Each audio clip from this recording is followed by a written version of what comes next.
think we're good to go. I think so. How's it going? It's going great. This is Wild Philosophy. Today's host. Every day, it's 10 a.m. I'm still waking up. So Thanks for meeting early. Yeah, This is Wild Phil with Wild Philosophy. Today's guest is Veronica Memoir. Lovely to have you on. Thanks for having me. Appreciate it. It's awesome. Great to be here. Cool little space. If you could keep the mic as close as yeah, that's good. Awesome. I've always been taught that you got to have it on your chin, which I just try and think about sucking some balls. That's the way I look at it. But it'll get me ready to get back into dating. So thanks for the reminds for the introduction. I went to Catholic school, so I have experience. But I've just known a lot of men. I always start this off with has anything crazy happened to you in the past 2 weeks? Anything nuts? Any stories to tell? Oh God, the last 2 weeks? Yeah. Nothing too significant. I'm going through a divorce and I share custody with my kids. So my son's dad was in Europe for work for the last few weeks. So I've been full-time mom mode, which has been a lot of fun and just great that I've got to spend extra time with my son. Nice. But nothing really crazy otherwise. Like stand-up's been good. I had a show last night. Shout out to Vox. To Vox, Corrupted Comedy. Mm-hmm. But nothing too crazy, really. Like a few weeks ago, things were kind of all over the place. But generally speaking, the last few weeks have been more stable now that I'm working again. I've been doing stand-up. My spring is here. We've got more daylight, just basic domestic shit. Nice. That's basically where I'm at. I've been burnt out to the brim. That's what's happening to me because I realized I'm addicted to cigars. Oh. So it's fucking with my sleep. And then I have 40 jokes that I haven't written down that I need. I have places I've been booked and I'm I don't have any structure. But to me, I kind of, I find riffing, I do better when I riff, So it's not that big of a deal. And other than that, I just, I was telling you, I got this software that I'm going to have so many shorts now. Yeah, I'm excited for that. And I can't wait for people to laugh their asses off because this is I'm just going to go through all of them. I think my first guest was Ray Wisbrock or Dan McCarty from a year and a half ago. And they're going to be like, oh, you're releasing it now? Yeah. So it's worth it though. Well, I think it's also fun to kind of re-release and re-push some previous content, right? Just to keep conversations going. I'm really excited to test out the software. My podcast, I started and then I'm kind of pulling back for a relaunch. Yeah. One, there's a huge amount of labor that I didn't realize actually goes involved in really producing and distributing a podcast. And the commitment, and I'm a very particular person, so that's why you guys haven't seen anything because nothing's good enough. So I'm hoping working through some of that. That's some stuff that's on the horizon for me is really finishing and getting my podcast that's in a robust Aries schedule. Thing. Well, yeah, I'm Aries all across the board. Moon, rising, sun, all of it. We'll get into it later because I want to shit talk every fucking horoscope. but yeah, here. Well, now that you're holding her, I'm gonna put the. No, it's good. Okay. Sorry. See, I'm OCD when I'm watching those bars. Because I make music, so I can I like audio mixing it perfectly because, one thing that I realized that I never knew, Howard Stern. I liked him as a kid, and then as I got older, I'm he's just a nerdy creep, Yeah. And I never realized. I'm dude. Not to be offensive, but he looks like a creepy Jewish guy who has the voice of a weasel. There's no way. And then I realized, he puts all his bass up. You ever notice when he talks, you're oh, interesting. He's he sounds way too more towards Louis Armstrong than the Lollipop Guild. Oh, so he's kind of altering the sound for the audience. So he's got more balls in his voice, Oh, gosh. I never realized that, What a great trick. Yeah. That's interesting. Yeah, I've never been a huge fan of Howard Stern. I've always appreciated that he was willing to just kind of be out there, but I think, and maybe he has the perception, and I think he's created the perception that he's just kind of like this tool that's going to ask you really uncomfortable things. Yeah. But I feel like the way that he does it is just, I don't know. I feel like there's a better way that you could do it without like totally degrading the person that is taking time out of their day to be on your show. Yeah. But if that's what you sign up, it's just, I've never been personally a fan of that. And I think growing up as a woman also, that's gone through like different seasons of my life of bad decisions and sex work and all of that stuff. And I feel like a lot of the guests that he's had on that are from those, just are really, I feel like often they're misrepresented. Yeah. He definitely shits on people, and he's just got this fucking attitude. Like I couldn't stand that, how like when he transferred to Sirius, he's still got to be in his little booth 3 feet higher than you. Maybe he's like, autistic. I think because of the shit he says, he doesn't want to get attacked. Oh, that's what it is, because someone's going to have to dive across, like that video of the prisoner diving at the judge. Yeah. You know, like, yeah. So, but, and the funny thing is he's real sensitive too. But I went down a rabbit hole when I figured, I'm like, wait a minute, there's no way he has a deep voice like that. Like, because I learned this through like hardcore singing. You can almost tell somebody's voice by like where their nose is, like if it's going to be more nasally or not. And I was like, this is so anti-Semitic. I love it, you know. But I was like, look, I tried to look up clips of him having an interview where he wouldn't be able to modify, you know, the highs and lows. Yeah. And you can't find it because Interesting. it's so fucking deep, you know? Yeah. I'm like, of course, like if he's on that American Idol, he can ask them to modify there. You know, he's not going to get caught off guard on the street. I wonder if there's a contractual thing. I mean, people have a lot of requests, or if you create a brand, right? Like that's his brand. If that sound or that voice is part of the brand, he would obviously want to make that as consistent as possible. Yeah. Interesting. But weird quirks. I don't know what happened to me in the, like I said, past 2 weeks. I'm like burnt. I'm just trying to get all my. So speaking of what we're going to talk about, the Gemini peril is I have 40 fucking projects and I can't finish any of them. Like I have a metal album with 20 tracks and I have a psychedelic album with 20 tracks and I just can't finish them. I start all these projects. The other thing is I have all these clips I got to edit. I got all these. So I'm with you there. Yeah. I don't know if it's just a Gemini thing. I think it's a comic ADD, ADHD, life's too busy thing. Yeah.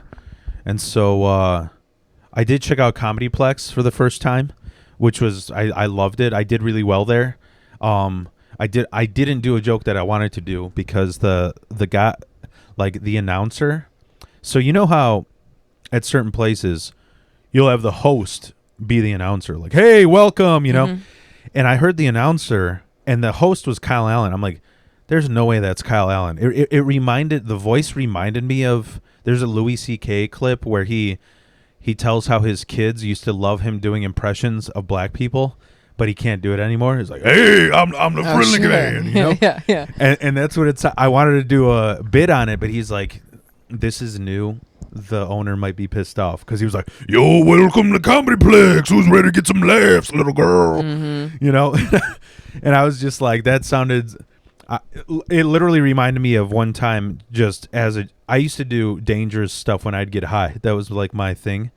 So we tried to go to a bingo game in Stone Park. It's so dangerous. Which is like, it's in the hood. So we were the only white people, and keep your quarters close.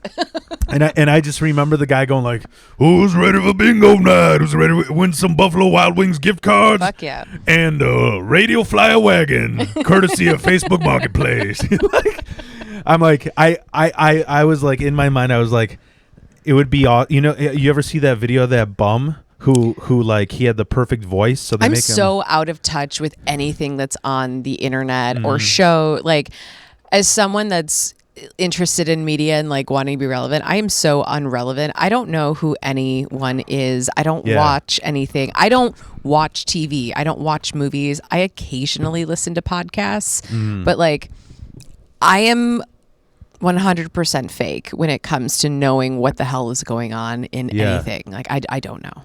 So anything that you're talking about, you're gonna have to explain. Yeah, no. There was this bum who was on the side of a street. I think it was in like Florida, where he his thing was when he'd ask for money, he had like this really, I don't know what you would call like seductive radio voice, like, hey, today on WXRK, we're going to listen to some smooth jazz. Yeah. And that's how he would beg for money. So the guy felt so bad for him. He gave him like a whole makeover, and now he's a radio announcer.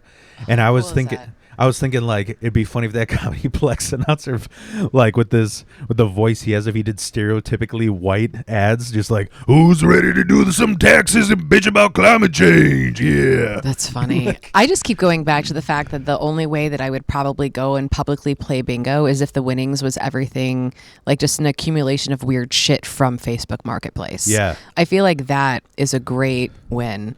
I just want people's old shit. Like that would get me out of the house. I think that's a great tactic. That's a good idea for bingo, just to like look up free shit. Shit. You can get this, but you got to play bingo first. Yeah. Like, I would love that. I remember Stone Park is, how you're in the hood when while you're walking to the bingo, a rat scurried across, so I had to like skip. Mm-hmm. And like the only reason why I was there, I wasn't there like, oh, let's make fun of the hood.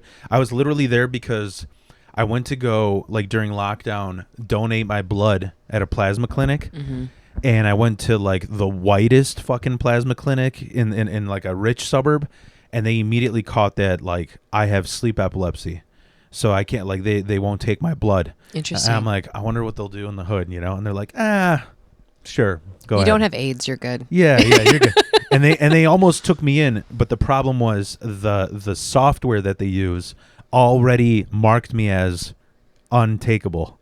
I mean, that means something's working if they really shouldn't take your blood. So, hopefully they don't kill somebody. I can't give blood. I wish that I could. I have very, very low blood. I don't have AIDS or HIV as far as I know. So I do get tested. But I have very, very low blood pressure. My blood pressure typically is like 90/60 all of the time, and it'll drop lower.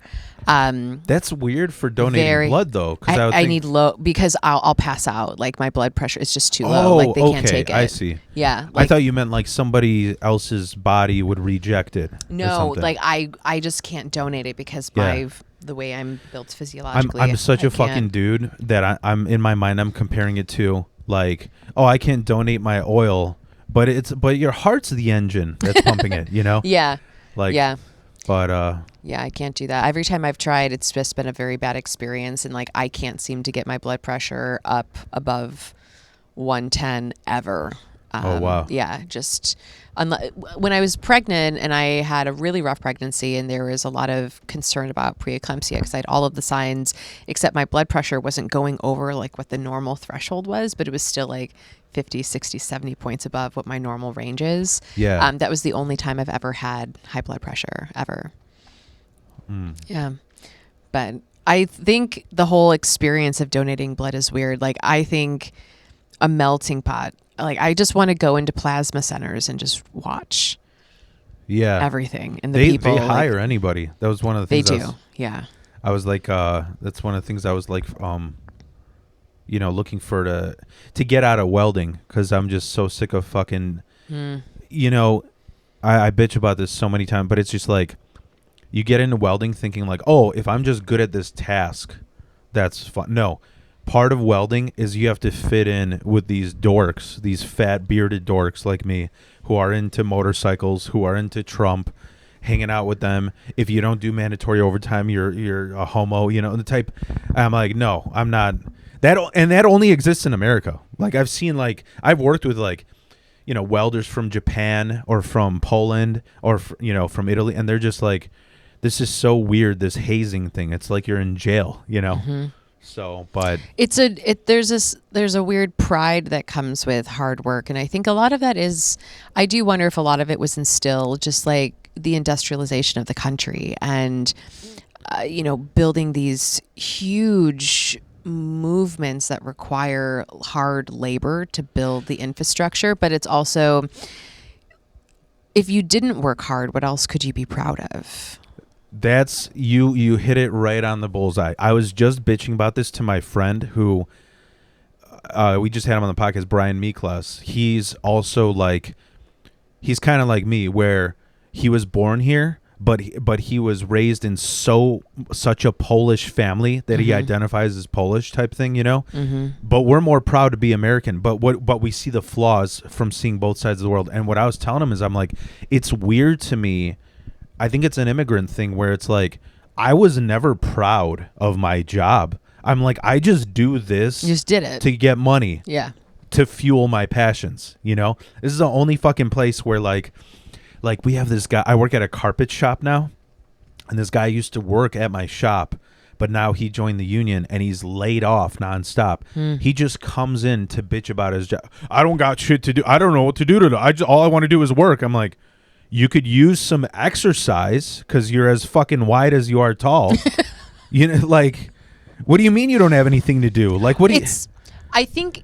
So I was laid off at the beginning of last year, and I was out of work for 10 months. The other thing is you're an artist, so I could tell we have hobbies. We have other things we want to do. Yeah, I found outlets and found ways to do it, but there is, because for a long time, and even still, like, work is a part of my identity. I've always been a hard worker. I've always been proud of working hard, but when you don't have something to do that you feel of a service, you feel there's a void where, like, you can't even prioritize your thoughts.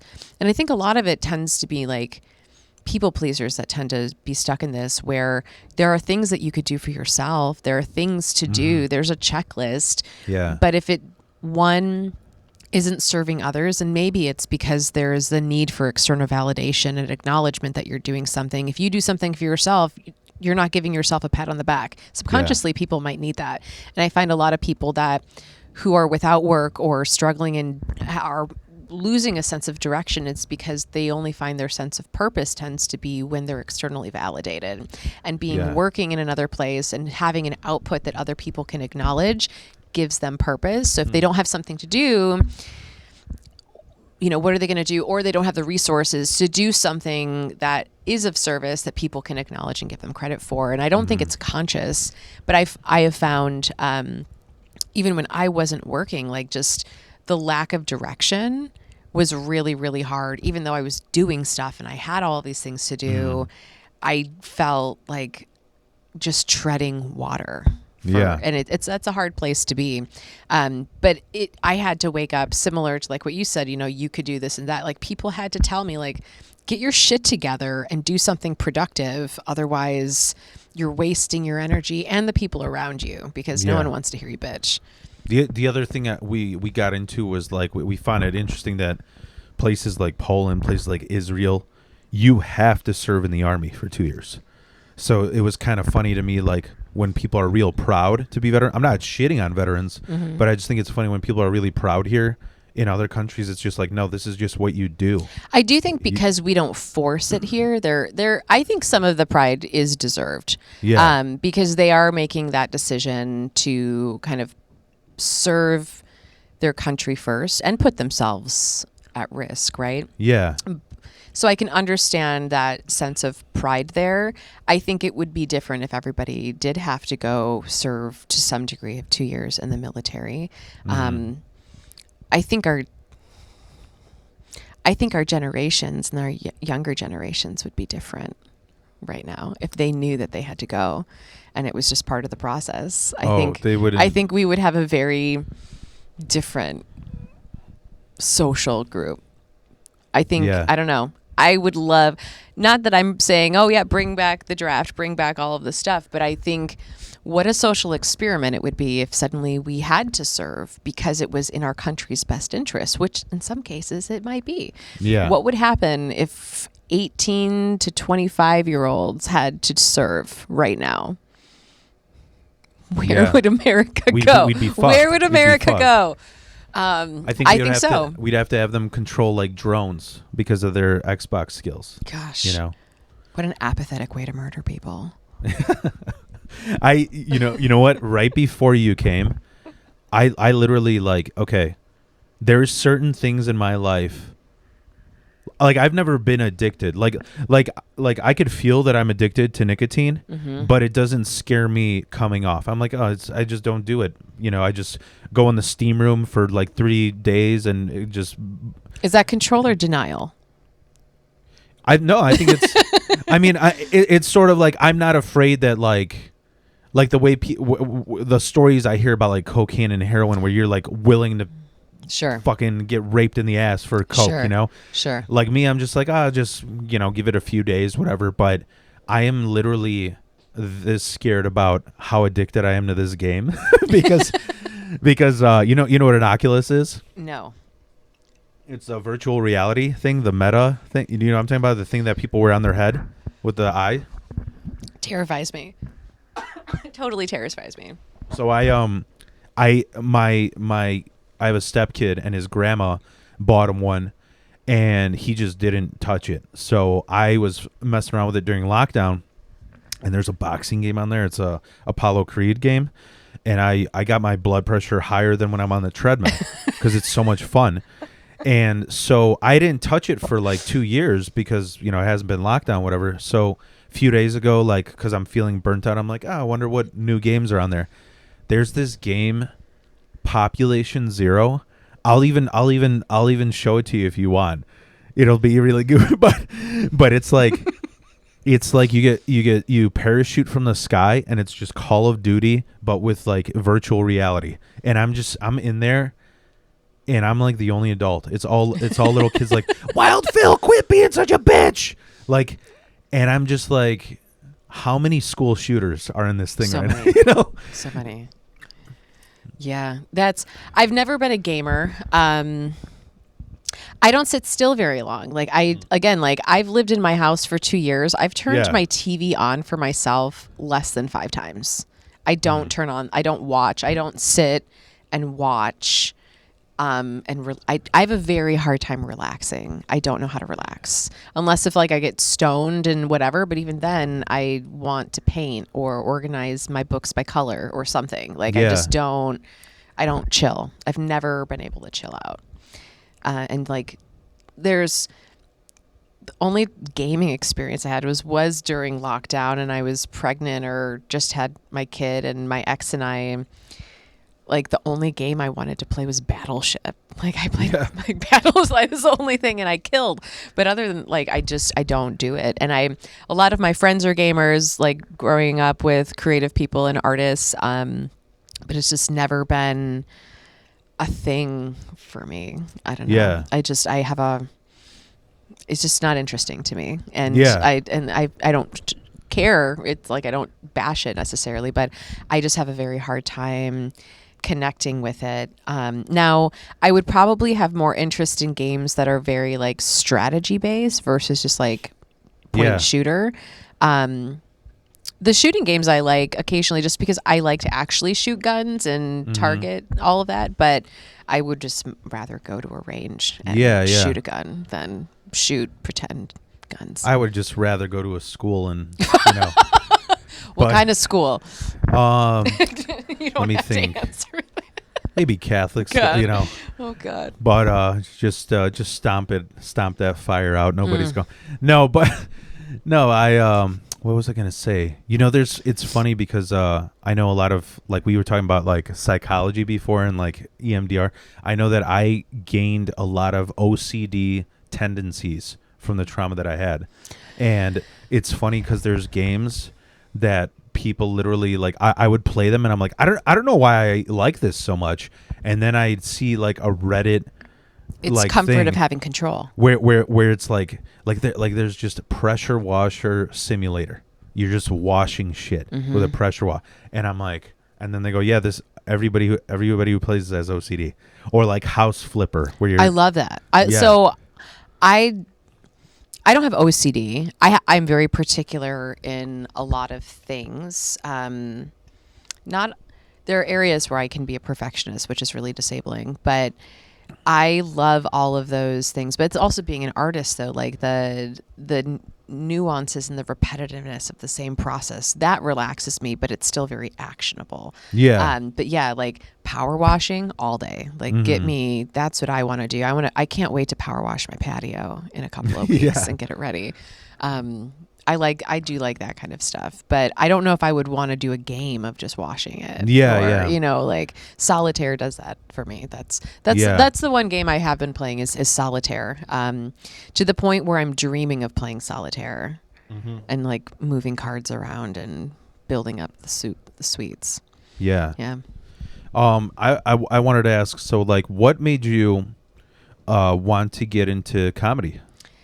I've always liked comedy. I've never been I don't follow things. My whole big belief is like, if it's something that's really loud and noisy and the general public likes it, it's probably something I don't want to be part of.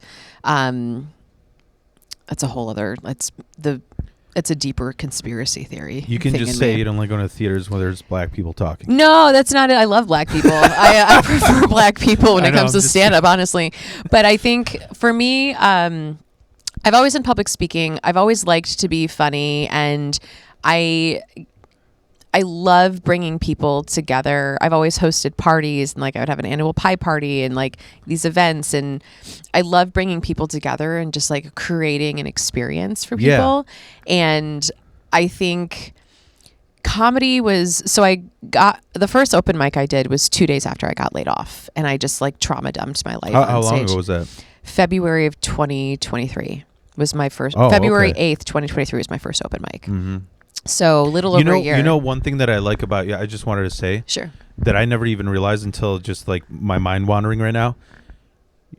I don't think you've ever, because you're fairly new. You're like a year. I'm only a year like more than you, but I don't think I've ever heard you bitch about bombing. You're like the only new comic that well, hasn't I have done. bombed. So I've totally bombed. Well, everybody bombs, but I know that's part of the process. Yeah, and but you've never like it doesn't phase you almost, you know? No. Why? Well, I've bombed in so many other areas of my life that like bombing on stage is part of the. It feels like a rite of passage, though, and I think for me that's just more motivation to just nail it next time and to come back. So. And generally speaking, I found I bomb less when I'm very fortunate where I feel just being a year in, like I have a lot of material.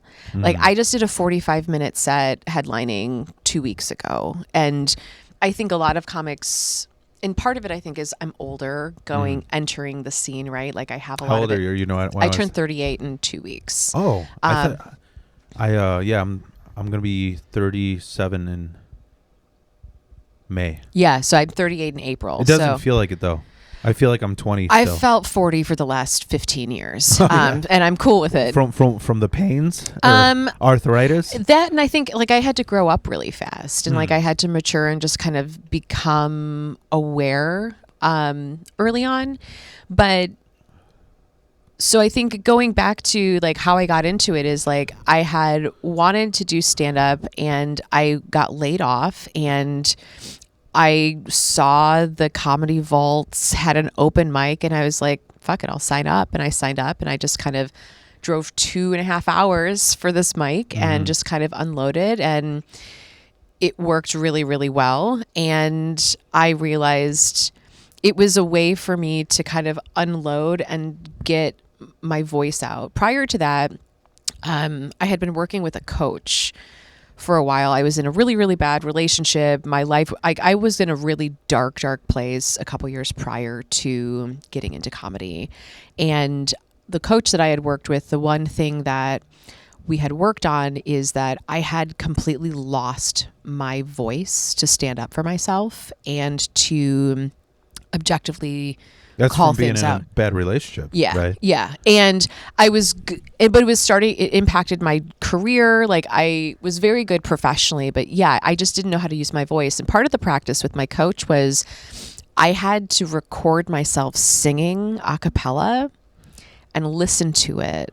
And listen to it with love, just like any song, but I had to record myself singing just my voice, and I had to listen to it, and I had to share it with my coach, and I had to train myself how to listen to myself with love, even though it was cringy and uncomfortable. And going through that process allowed me to learn to respect my voice again. Yeah. And because I think going through that experience allowed me to trust my voice to get on stage for stand-up, and I found my voice now in a way where I can be unapologetic, because that was the other thing before, is like I had always been so apologetic and wanting to take accountability and ownership and trying to fix every problem. And I think if I didn't go through those things first, I don't think I would be able to kind of take off in comedy like I am now. Yeah. But I think it was knowing that like I needed a voice and a creative outlet. I was broke. I didn't want to have like, even as an artist, as a painter or whatever, like you have overhead, like it's expensive. You needed to store that. So I was looking for a creative outlet too, that allowed me to just kind of like do shit. But I had been writing my book for the last 10 years, the Veronica Memoirs, which is how I got my name in stand-up. And I think part of it too is like, since I just got laid off, I was thinking, oh, let me just finish my book. But I have had writer's block for so long, and getting into stand-up has allowed me to just really break writer's block and write much more intimately, in a way about really hard things without the emotional attachment anymore, and to add like more flair. Like it's really helped me in my writing in a non-comedic way. But that's really how there was just a whole bunch of series events over the last few years that just like, it was a pivotal moment that just like pushed me into stand up. And it's my creative favorite thing in the world. Yeah. It's curating the energy in the room. It's unloading and telling funny things and allowing there to be space for controversial topics that, you know, normally no one wants to hear. Yeah. And I think because I'm very intentional where any statement or opinion that I have is typically based either about myself or exclusively based on my own experience. I don't openly make political statements. I don't openly talk about general groups of people. It's very individual based, and I think that's been helpful too. Yeah. I'm telling you, it's a different creative muscle. Like I've talked about this from I was in a band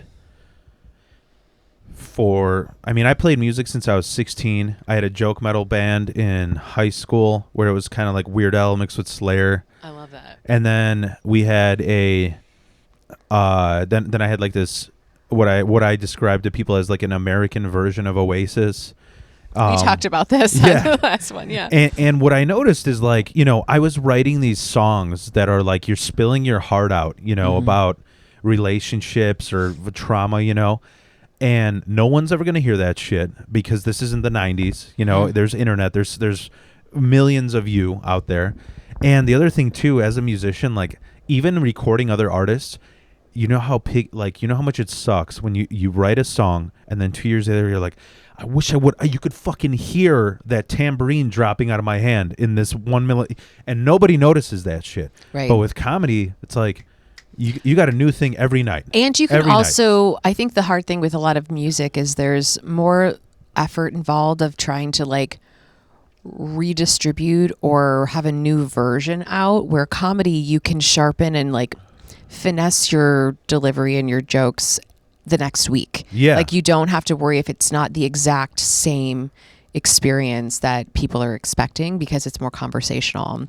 I can definitely relate to that. And I think comedy is very forgiving in that way, which I think makes it more digestible to stay in if you do bomb all of the time, because there's still the learning experience. And that's how I know how I get along with comedians, because I realized like growing up like super Polish, I was like, you start to, you know, like I had to learn the language first, and then I was like, then I learned all these cliques.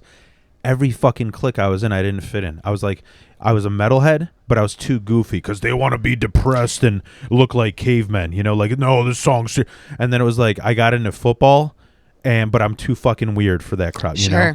And so I noticed one thing that all comedians have in common: you have to be able to fucking laugh at yourself. Yeah. Because if you can't, then you're a dork. I can't tell you how many, like, basically it's the guys that would be creepy to you, how many mics I would go to where they go up there and they're just talking about how much pussy they plowed, how jacked they are, and I'm just like, dude, I hope I'm going up after you to shred you to bits, you know?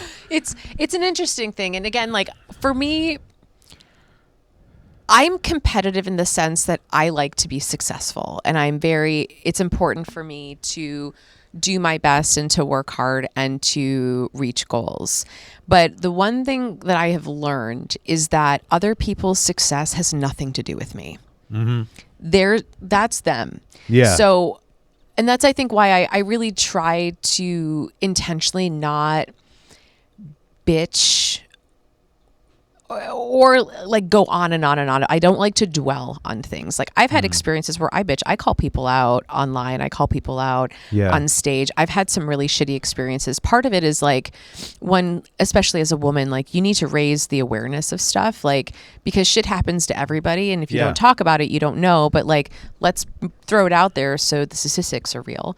But I have learned, similar even to music, because I'm obsessed with music. I make playlists every week. I've been playing music since I've been 8. Like, what do you think your top 3 bands are? Oh God, always changes. It always changes. At this point in my life, I think like OG Modest Mouse. Yeah. For The Moon in Antarctica is, I think, my favorite record of all time.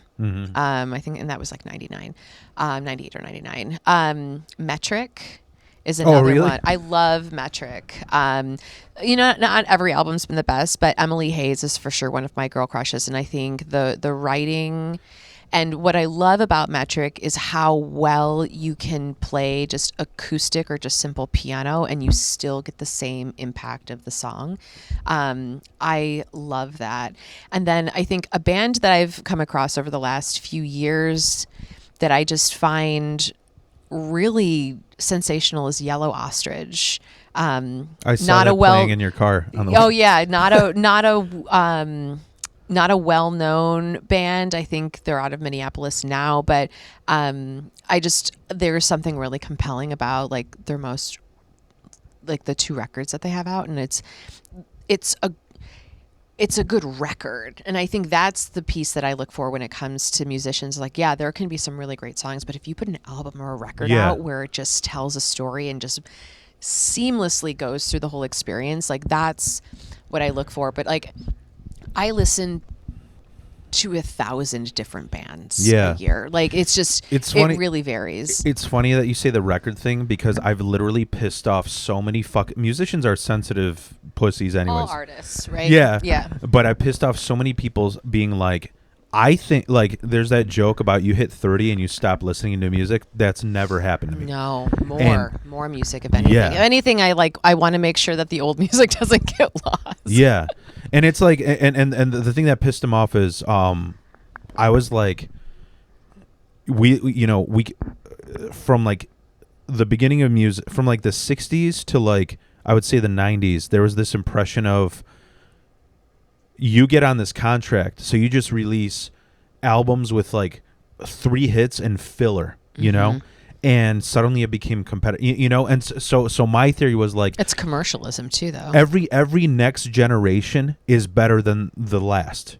That's how I felt. You know, like it was like, I'll give you an example. Like, until you become like a mature adult and you realize, oh, this new shit is terrible. I always like that. It's sort of like, you know, for example, like, I don't know what to, like, say Black Sabbath. They sort of like established this stoner metal, you know, persona, right? And then the next generation took all of the best songs of Black Sabbath. Because to me, I feel all those old bands, I feel like they have like 4 good songs, unless it's like, to me, Pink Floyd, where the whole record is good all the way through. But I feel like each generation, they took the best songs and they're like, how can we make a record out of this sound of these 3 best songs? I mean, I think that's smart, though. Like, it's very smart if you're trying to make money, and if that's the thing or the song that impacted you that you kind of want to build your experience around. I think there's nothing wrong with using someone else's creative ideas as a foundational inspiration. The world is built off of that. No one is that special to be that original and significant. I don't have a problem with that. What I have a problem with, though, is generally speaking, and it's not just music, but I think what I feel is missing out of music and the arts is there is no one's poetic. everyone is just straight to the point, short, quick. This is what it is. Let's be clear and straightforward. Like there's no illusion or mystery in writing, I feel, where you're actually like triggering emotions to come out in other places. I even see that in the art world of, paintings and digital art and all those things. There's the poetry in people, I feel, is just becoming completely depreciated. And I think one thing I like about comedy is you can have poetry and comedy through how you do your storytelling and you finding like the right punchlines in your timing. Yeah. So that's, I think, why I'm also really interested in comedy, because you have to have a poetic mindset to kind of be able to bring it together, to be able to tell your story without being so explicit. Mm-hmm. And but I miss that in music. And I think that's why I tend to find myself always pulling away from pop culture and like pop music that is easily consumable.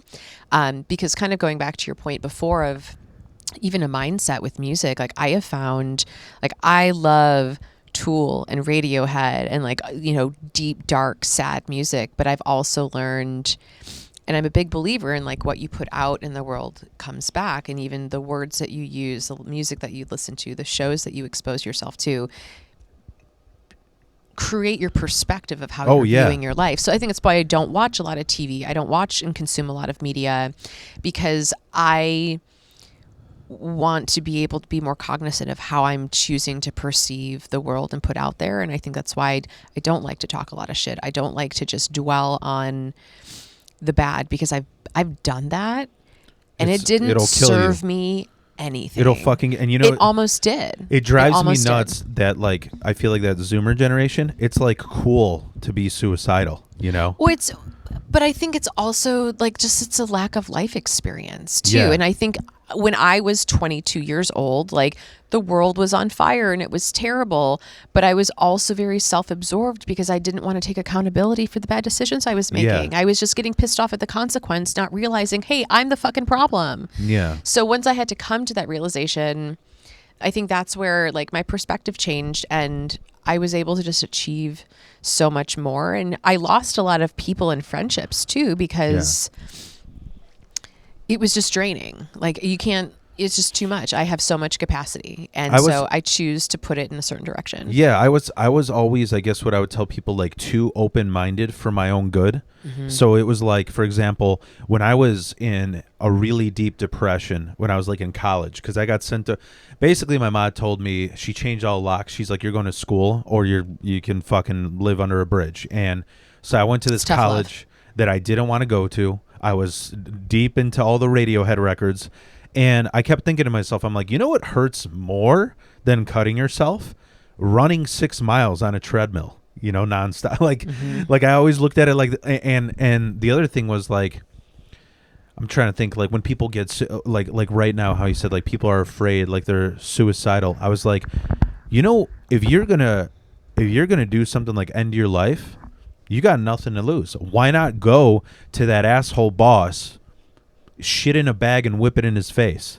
What have you got to lose? It's so much more complex than that. But I think it's just like, why wouldn't you do your bucket list before you?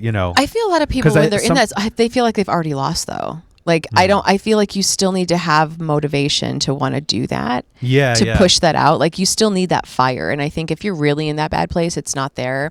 There's some people who just don't want to get out of bed because it's like, it's so not in, I'm not saying that in a offensive way. Like it's just the depression's such a rock holding them down. Oh, I mean, so I haven't really shared this before, but 2017, it was right after I got married. 2018, right after I got married, I was very seriously contemplating suicide. And I had made different attempts. I was like, going back into a lot of self-harm behavior, and I was just in a really bad place. And when you're that low and you're also angry because you're angry at circumstances and like things aren't changing, and then you hate yourself for it, it is really hard to like expand your horizon. Like you have such a narrow view on life, and if you don't get help and other people aren't aware, and like despite what I say on stage and now doing stand up, like I'm in a very private person. Like I don't have social media outside of comedy. Like I don't share my life of what's presently happening, especially when there's problems. And I think that makes it very, very hard. But coming from that place of, 6 years ago, of when like I wanted to just not be here, to now, like I just realize how selfish I was, and how little I gave myself credit for, of how much power I actually have to like own my life. Like once I was able to get out and start getting serious, and part of it was I was in a really bad relationship. I had tons of PTSD from unhealed trauma and a lot of old stuff that kept coming up. So I went to therapy thinking that I needed to heal my past trauma, which I did, but it took a lot longer and became an issue when I was in therapy for years talking about my past, but I didn't tell my therapist anything what was happening in my relationship. Yeah. So I wasn't fixing any of the current shit. So I was constantly re-triggered over and over. And my relationship wasn't the only thing that was terrible. And I'm not going to put that being the end all for everything. And there were good points in my relationship too. If you put it to statistics, you're waking up to a person every day. So it does affect a lot. My mic's just, I'm just going to put my thing up a little because it's, there we go. Okay.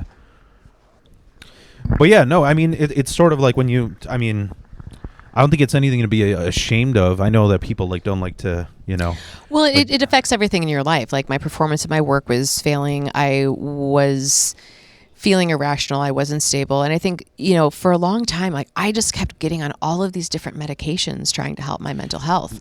And I was on so many meds, which had so many side effects. Yeah. And I felt crazy. Like they wanted to evaluate me for bipolar. And I got so sick I lost 30 pounds. I was probably 20 pounds less than I lost. I gained like double that for meds. I was throwing up all day, every day. Like because I'm not bipolar. Do you mind sharing what med it was? I'd have to look at it because this was several years ago. Seroquel, lithium. Seroquel was one that I could not. Seroquel was for sure made me really sick. They had tried me on lithium when I was really young. But that was just because I was being molested and I didn't tell anybody about it. So I had really bad behavior. Worked through that. But I think there's learning that the medications aren't working. And it was interesting is after I had left my relationship, I was still taking medication, but then I had lost my job. So I lost all of my insurance. And then I basically was already weaning myself down medication. Yeah. And the last 2 years, I haven't taken any meds and I've been the most stable, the most balanced, but my environment was so different.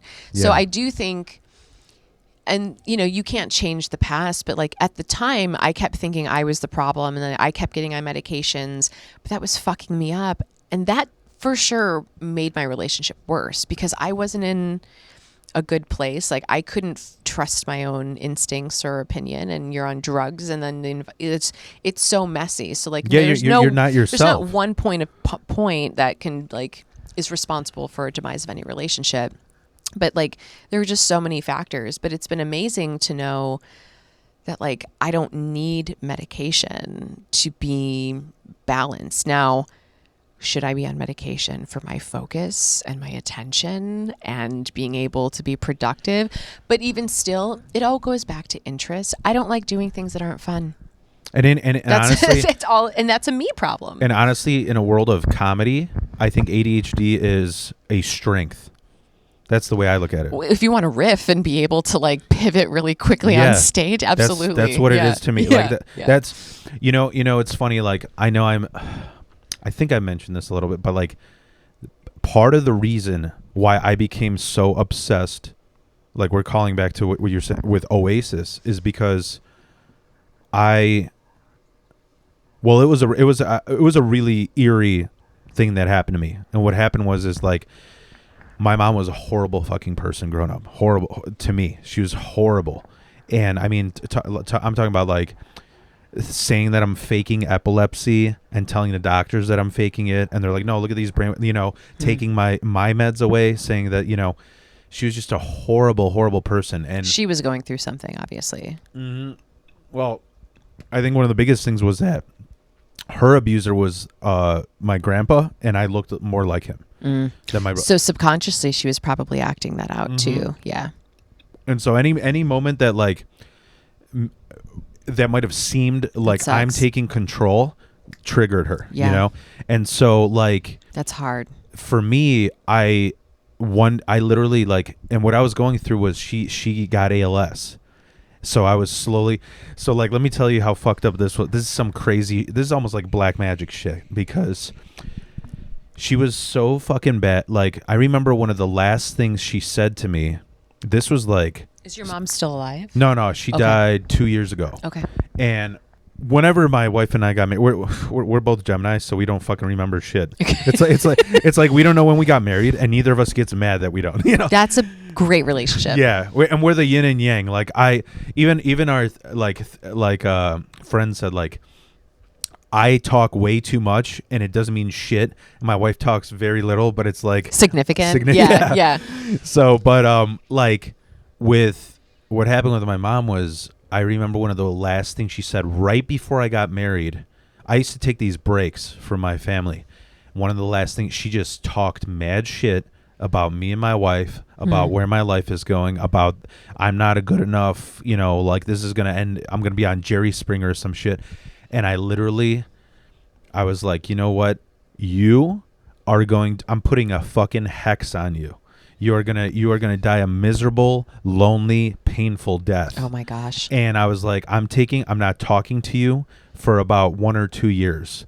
And it fucked me up, because when I literally didn't talk to her, nothing, like cut her off, blocked her. And then when I met her again, she lost all control of her voice, and she had ALS. So it was fucking it was like what is it called? I mean, that's karma. What's the creepy fairy tales? The like Jekyll and Hyde or something? Sure, like different forms of folklore. Yeah. It was like she was so horrible with her with the shit she talked, and now like it shut her up, And so one day, I do think a negative mindset can make you sick. Yeah. Over time. And so the most popular songs by Oasis are like Champagne Supernova or Wonderwall, right? Mm-hmm. I remember I'm going through all this shit of like trying to deal with this person who I don't care about at all, who is actually a burden to me, but watching them suffer, losing their voice, she went from like 120 pounds to like 60. Wow. Like it was like, I remember one of the last times I gave her a hug, you could like feel her spine, and I remember out of nowhere, I had this nightmare where, it was a song, but I didn't know it at the time. It was just this song, and it goes, it's like, but all the stars are floating away. Just try not to worry. You'll be there someday. Just stop crying your heart out. And like when I saw that movie Joker, that shit hit me hard, because when he, when he laughs uncontrollably and he has to give that card, that's how my mom was every hour. She would just uncontrollably start crying for no reason, and then like an hour later, uncontrollably start laughing. It was fucking crazy. And so I heard this song. I'm like, what the fuck? And I looked up the lyrics, and it was an Oasis song. I was like, I never heard that song. For me, that's why when it comes to music, I don't have a preference of genre, because the lyrics are so important to me. If you can write, that's the poetry, right? If you can write a good song, what genre or like the tempo or however that comes out is so less important to me than the intent that's behind it, and that's what moves people. And so once I heard that, I was like, I gotta check out the rest of their discography. I'm like, this feels so weird, because I've never listened to a band where every single song is so fucking uplifting. And then I read this story, which completely made me a huge fan, which was around the time that Nirvana was huge. They released that song, I Hate Myself and I Want to Die. Mm-hmm. And then Oasis is like, well, I'm going to make this fucking song live forever. What the fuck are you sending to these kids? Yeah. You know, what are you so miserable about? You know, in England, it's raining all the time and it's dark, but we're still happy, you know? Mm-hmm. And that's like, you know what I mean? It's sort of like a choice. It's like It's I'm a waking up choice. every morning and I'm listening to black metal songs about suicide. Why am I so depressed? Yes. I wonder why. Yes. You know? And there's beauty in that sadness, and there's beauty in that darkness, and there's relevance in letting other people know that those experiences exist and are normal. Mm-hmm. But to choose to stay there. Yeah. That's the key word. It's a choice. Yes. You know, it is a choice. You have to live enough and become self-aware enough, I think, in order to become aware that it's a choice. I think that's why often the youth, myself being part of that at the time, you know, I was so captivated in those feelings and stuck in those feelings because they were so sensational. But you can, those feelings aren't exclusive to just that emotion. Like you can have that level of intensity and everything else. And then again, making that choice. And then once you make that choice and you start seeing like the things that have come out of that mindset and the good things that can happen, then you build momentum, and I think you can get out of that. But it's a very hard place to get out of that, though. And I think most people need that light bulb moment, and it has to be their own. They have to discover it on their own. Yeah, my EMDR therapist, he wasn't mean like a drill sergeant, but he was very logical. He's like, if you just do this for 21 days, that's a habit. You'll get over it, you know. Just listen. So it was like anything, like listen to an uplifting event for 21 days, go on walks for 21 days, you know. Even the Taoist perspective of a lot of people, they think doing nothing means being lazy.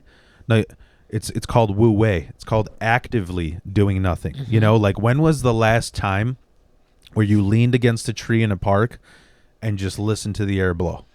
You know, that's the type of that I do that type of shit all the time. Yeah, like I love that's meditation. I do that. You don't have to be sitting in know Indian style with your point. Yeah, you know. No, I have my moments, and like I'm a very spiritual person, and I've become a much more spiritual person over the last few years, and a lot of people take this in weird ways, but like prayer for me is something that is very essential. And what my prayer looks like is different from other people. But taking that moment to just be very present and acknowledge what I have and what I need to get where I want to go without asking for something material. Yeah. That's been a really interesting. When you say when your prayer looks like for you, guys, just don't get weirded out if you see Veronica sacrificing a cat. I don't sacrifice. I only sacrifice my own issues. I don't sacrifice anything or anyone else. But I think that's been a thing where also like being single and like finding my relationships is like there's such a vulnerability in taking a moment to pause and just like speaking with yourself in the greater presence of the universe or whatever you believe. That's also something I found now where I don't want to have a social circle or a relationship where I would feel insecure about praying in front of somebody. Like that's a weird requirement for me. Like if I'm going to get in a relationship with someone, like I need to know that I can pray in front of them and it's okay. That's a lot and of it's a weird thing to bring up to people because it's a very uncomfortable conversation because it's become like a politicized, polarizing issue. Like you haven't even tried it. Why don't you see what it does for you? You know, it's and so for me that's been a really helpful thing, and I get a lot of my ideas out of prayer because it's also like when you start speaking out loud and you start saying things, you're manifesting, right? And it's. But for me, I've found instead of making I am this, I want this, I pivot it where I'm vocalizing my gratitudes. The more I speak out loud verbally about what I'm grateful for, the more gifts I get. And I'm doing it now in a sense because it's not because I've like, oh, if I do this, I'm going to get more. It's because like I genuinely have my gratitude just continues to grow. And it's like that's all I need truly to feel like I'm going to be successful, is knowing that like I'm successful because I have things to be grateful for. And a lot of it, what it turns into later is fine. But if I make $1 million next year and I'm on TV and I'm doing this and that, I don't think that's going to make me any more successful than where I am now, because I would hope to God that my mindset is still the same.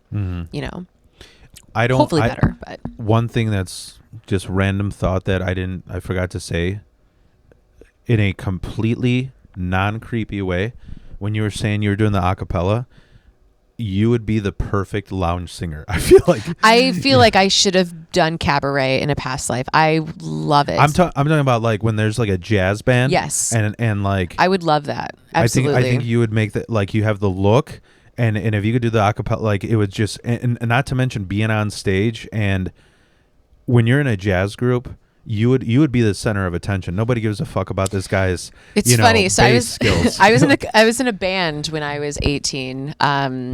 We used to travel, recorded a lot, and I was brought on. So I play cello and I sing.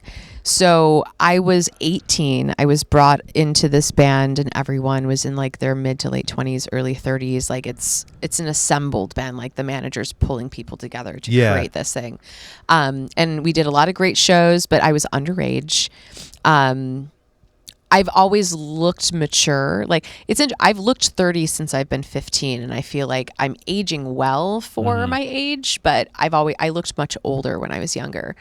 So I got a lot of attention, and the music was great, but they ended up kicking me out because I got more attention than the lead singer. And it just wasn't kosher with what they were, because they were trying to make her a star. And I was a hindrance to that. It was but I definitely would love to do a lounge singing. I'm in a burlesque troupe, which I love. I love the costuming, and dance has always been an important part of my life. So like coming up with choreography is fun, but I'm finding with the troupe, I'm doing more of like the comedic hosting, but for upcoming shows, they actually want me to sing and perform and not do traditional burlesque, which I really am excited about. So there's a show in June, that they want me to sing. So I'll be singing and just making like just elaborate costuming. And I'm very excited about being all sequined and singing my heart out in front of people. But I haven't done that in a long time. But I think it would be fun. Because I've run into this problem oftentimes where, this is so judgmental of me, but where it's like I'll listen to a certain song and I'm like, dude, don't even look up what this band looks like. It's gonna ruin the experience, you know? Because like this band, you know what I mean? Like lounge singers. I listen to some jazz. There's a station in Chicago, 90.9. Maybe you can listen to it it's WDCB, and they play old jazz. Love it. And I'll look up some of these lounge singers. I'm like, oh, you look like E.T., you know?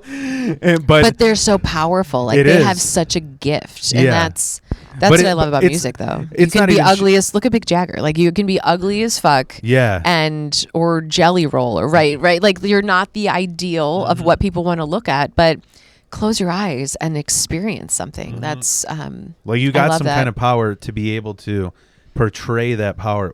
Doesn't matter how you look, you know. Sure. Yeah. Like I have this band I really love. They're probably my favorite band now. They're this indie band called Real Estate. And I like Real Estate. You like that? Yeah. Not Sunny Day Real Estate. Real Estate. I have a playlist. I'll send it to you. I think I added them on like 3 weeks ago. I love them, you know.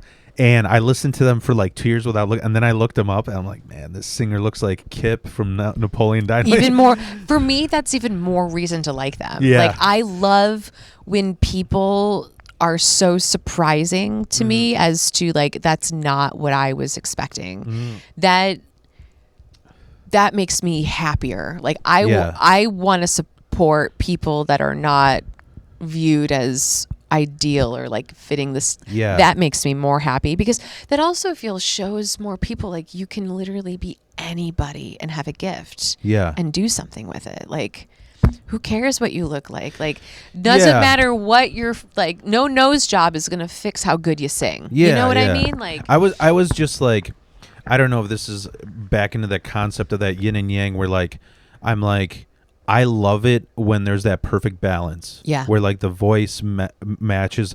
Like I had this. I like juxtaposition though. Yeah. I had this like theory where, like, for example, when I was really young and I was learning guitar, I was like, why the fuck is Marilyn Manson's song so fucking easy? And I was like, because half of it is he's putting on a show. You know, he's on stage with these stilts and dental gear, and then like, but he's playing just enough catchy music to put the two together. You know what I mean? Marilyn Manson was my first concert. Oh yeah, what year was that? I was. Do you know what album it was? 12. So that must have been like Mechanical Animals or Yes. The Dope Show.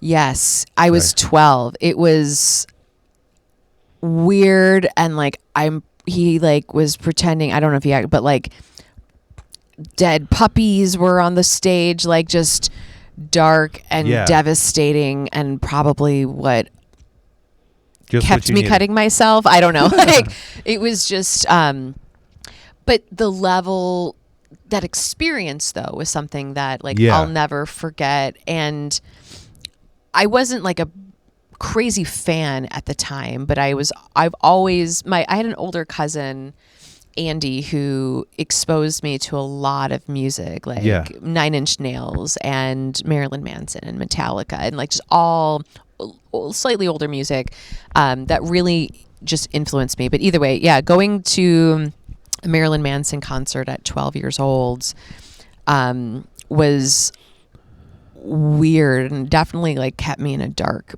era of my life. Very alternative kid growing up, but it was he puts on a show, and I think that was something I was always aware of because I've been hyper vigilant most of my life, so I've just become aware of like observing and watching everything and everyone around me, and just seeing how people are influenced by that. That's what I mean, is like when I go to a concert, I want to know that I'm going to a show. You know what I mean? That was the difference between like black satanic metal and death metal. It was like it's very similar music, but death metal, it's a bunch of fat dudes like me that are bearded and flannel. You go to a black metal show, I mean, they look like they just somebody gave birth to them in a sewer. Yeah. And there's pigs' heads impaled from. It's sensational. Yeah. Yeah. It really paints the picture for you. Yeah. And that's what I'm a fan of, is like the entire experience, you know? Yeah. The last black metal show I went to, I was taking a photo and the guy threw blood at me. I literally got pink eye. Oh my God. Because I'm like, this smells. Better than hepatitis C. I'm like, this smells like filet mignon. Yeah. Oh my gosh. But wow. That's wild. So I don't know if I asked you, like, what would you say your top 3 like comedic influences are? I don't know. Like I feel like a hack, because like I can't confidently say like I've always loved and followed comedy and have wanted to be a comedian and have studied and observed other people to figure out my approach.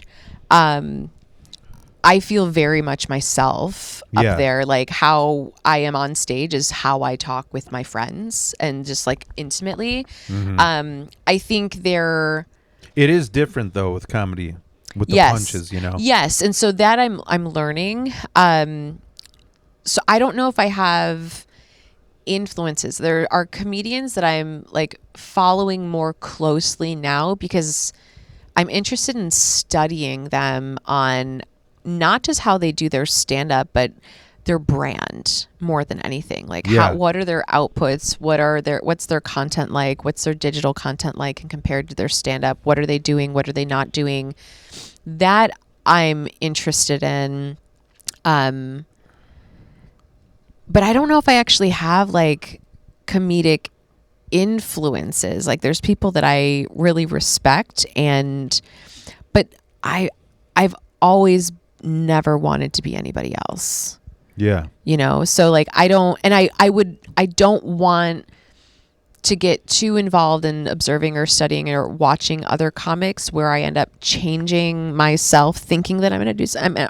I'm all experiment and play around with that, but I don't know if I actually have any like solid like comedic influences. Because there wasn't comedy was just something that like truly feels like the universe was like, this is what you're actually after. You just haven't been able to fine tune it well enough in terms of what you're looking for creativity, for outlet, for feeling heard, for all of that. So I don't know if I have a really good answer, because I like also finding people that are in the same place as me and feel like watching them struggle the same way I am, and seeing that. I've never felt more, I was mentioning like I couldn't fit in like these different groups. Yeah. Comedians are broken. And I fit in real well.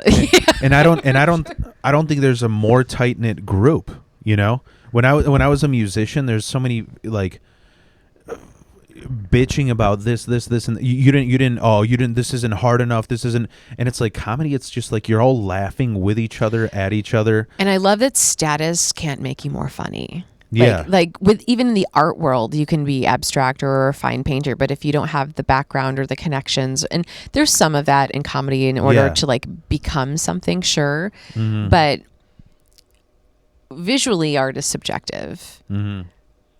A laugh is a laugh.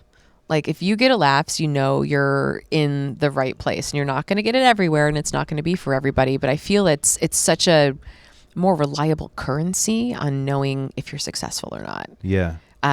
So that's what I'm interested in. It's just like, if I get laughs and it's consistent, like that's it. And I didn't even realize it until literally talking about it right now. What I was looking for through music, I indirectly got through comedy. And that's that, like, even during lockdown, I was writing a book. I was trying to write a book, but in my mind, I was like, you think about like, I do this podcast, right? And I'm like, even some of my favorite comedians, like say Bobby Lee, nobody fucking knows about his podcast. Nobody, you have to be at like the top 3. And that's how I looked at it, as like books. I'm like, who's going to read this tough story about this person that nobody cares about? So I ended up just doing jokes about my traumatic experiences. Mm-hmm. And in turn, that's how I shared my voice. Yeah. And it's like a double-edged sword, because I'm like, nobody's ever going to steal my jokes because this actually happened to me. And a lot of people, like, I think maybe it's unspoken, but I think a lot of people be like, wow, this guy's been through a lot of shit. I'm happy that he could laugh at it. Yeah. You know? I got really good feedback last night from someone who like went out of their way to tell me how much they appreciated. You want to plug them? No, just some random person in the audience, of that, how much they appreciated that I'm willing to talk about my own trauma and how much they related to it. And it was so refreshing to just know that it's okay to laugh at it. Yeah. And like, it was just a breath of fresh air. And it's like, getting feedback like that, because ultimately, like, I have no interest in being rich and famous or like being this well-known celebrity. I want to be significant. I'd much rather be like an icon in some way that is rooted in like helping people. That's way helping people and knowing that I'm influencing and can give someone a glimpse of light out of hardship is absolutely the most rewarding thing for me. Yeah. So again, getting the feedback and knowing that people can hear that and they're understanding my intent is that's a huge confidence builder. Yeah. And it makes me feel like, okay, I'm doing the thing that I'm supposed to be doing. Mm-hmm. And regardless where that grows or whatever, as long as I can keep doing it, and I know that a couple people can laugh at it and some people are uncomfortable about it, but maybe they think about it more and think things in a different perspective occasionally, like that's all I'm looking for. I think it was during me starting out comedy, I wanted to be a speaker. And I went down the road of, like wanting to do a TED Talk. And it was like, well, that's a whole gatekeeping world. I literally found out like here's this group where it's a pyramid scheme. Here's this group of speakers, but the way we present ourselves, in order for you to get gigs, you have to wear a 3-piece suit. You have to be real professional about it. And I'm just like, bro, like I was institutionalized for suicide prevention. And I was like, these guys aren't looking for a Joel Osteen, fucking veneers 3-piece suit guy. They're not going to relate to that guy. Yeah. And so I was like, I went from that speaking path to try and do, you know what NAMI is? A National Association of Mental Illness. I started looking for speaker places there. Whole nother gatekeeping world. It was just like I told them, yeah, they're like, so what was your path? And I'm like, well, I got hypnotized and that cured me. Number one. Number two, I was gonna go there. I was gonna be like, this is my motto. You know the ending to Shawshank Redemption, where he's like, get busy living or get busy dying.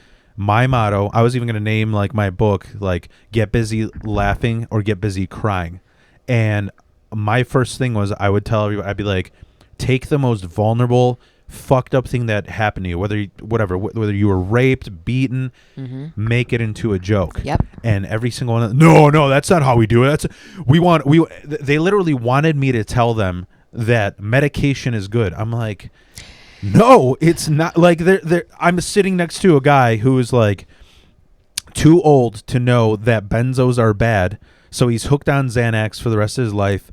He's like drooling into a cast, and I'm like, this guy's fucked because of Can I share something totally unrelated but very relatable? Yeah. So the job that I got laid off from, I worked at the New York Times for almost 7 years, and kind of plateaued my career. There wasn't a growth for me. I was working crazy. I got totally burnt out. What was it? I used to oversee all of their vendor operations to outsource for customer care. So I was dealing with labor contracts, any like inbound volume forecasting, workforce. So I managed a lot. I ended up leaving there to join a startup for a management consulting firm with two very elite psychologists. One was clinical psychology, other one is organizational psychology. They had a great framework. And they had a lot of but very elite clients. Like their clients were like Davos, World Health Organization, really elite people.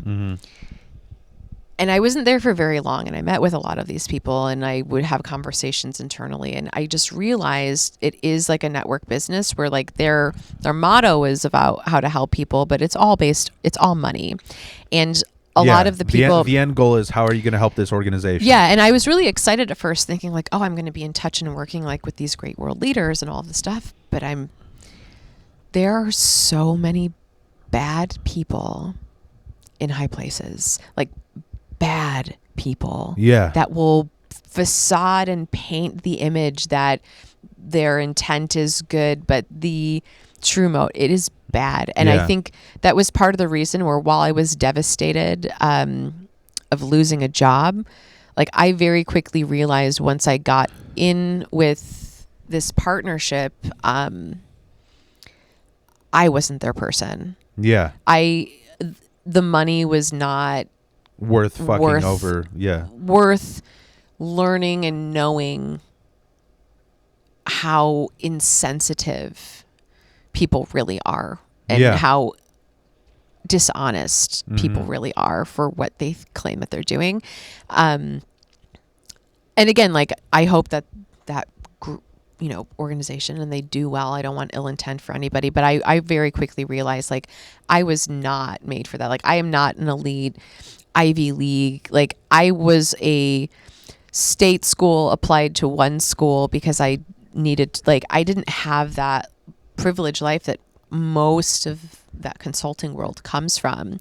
And the exposure to just like, one, there's a lot of bad people, but there's also people that are so powerful that are just as fucking stupid as the cashier at Walmart.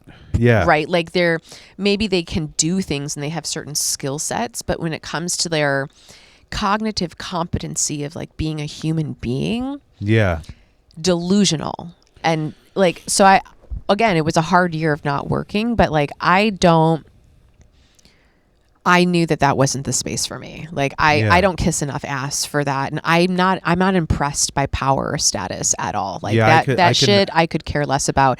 Like, and people think, oh, Veronica, you're dating, but you won't date below you or whatever. And like education and like all of that stuff doesn't matter to me, but like keeping up with me matters to me. Like, but I find Yeah, you got to the be on really- the same page. Yeah, and like intellectually, like deep meaning, like all of that stuff is important. But like I find myself almost pivoting away from people that have like achieved a lot of success, because unfortunately my perception is like, you're probably not a great person. Yeah, yeah. You know what? One thing. I mean, this is a lot of people get. Because I fucking always I'm always in comedy mode and joking and so. But in all seriousness, like what helped me, what helped me have peace with myself is there's one theory that I live by, and that is I don't know if you ever heard of like the 80 people community theory. Mm-mm. And what that theory is like, once you reach over 80, like when you think about like, okay, right now, people are fucking protesting everything. People are looking to stab anybody in the back if they, you're wearing the wrong shoes or something, My grandmother always said an empty wagon makes the most noise. Yeah. And that's why I don't rally with anybody.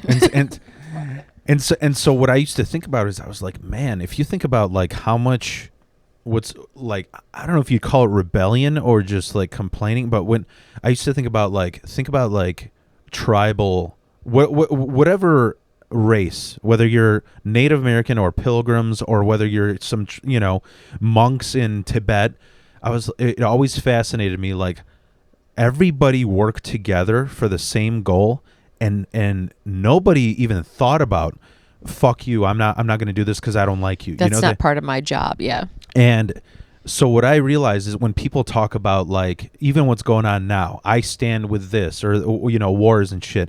To me, it's just like I give a fuck about my 80-person community. It's that Jordan Peterson quote. I know people hate him and shit, but I think he has a lot of great points. It's like make your own bed before you try changing the world. Yep.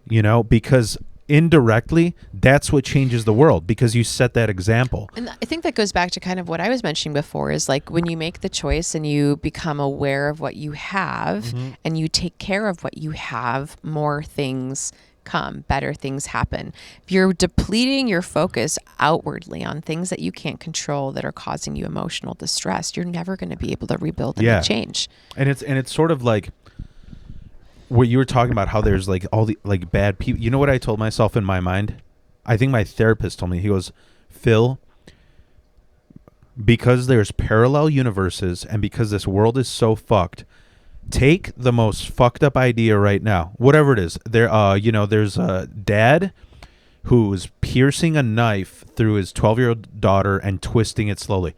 Everything you could imagine is happening right now. Yes. And so there's too much sorrow for you to give out energy to try and change that. Change what you can, and that's your community. And your thinking. And that's why I noticed, like, this will offend some people, but that's why I noticed, like, people who have kids, we focus on actually what we can change. We're making the next generation, like, that's what we can instill. That's why I notice people who, like, don't believe in marriage or don't believe in having kids. Those are the people who are the loudest about, I'm trying to help this war or whatever. It's like, bro, you could fucking enlist. Mm-hmm. You could enlist instead of typing shit on a keyboard. Why don't you do that? Like, you literally lost the responsibility of having kids or building a family. Why don't you go so that's why I'm like, there's too much fucked up shit in the world for me to give energy to, Yeah. It's like a half glass full almost type thing. Like, make my energy towards what I can do good. Yeah. And I've even realized again, like, yeah, there's a lot of fucked up energy in the world, but if perception is reality and you just choose, and ignorance is bliss in a lot of ways. And like, I'm aware of what's happening in the world, but I choose not to engage in it because what I put my energy in is what I'm going to get back. If I'm, again, pouring my energy into like Ukraine or Gaza, and like all of those things are unfortunate that's happening, right? Yeah. But that time that I could be pouring out there, like I could be building character in my son, right? Like I think that's what it all goes back to, of like, or choosing to break my own generational trauma. Like I've become so aware of what my own healing by becoming a parent, but also again, being a model. Like, am I going to model in front of my kid how upset I am of how unjust the world is that they have the rest of their life to be part of?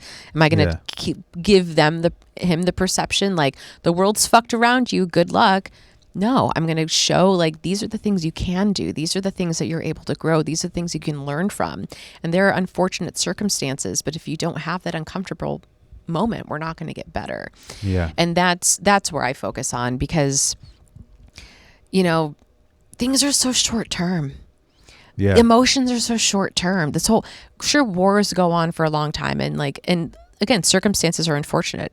You know, but this shit isn't new. Yeah. Like, this shit has been going on. This is part of We're just more aware now because of media. It's the human condition. So like, again, it's the human condition.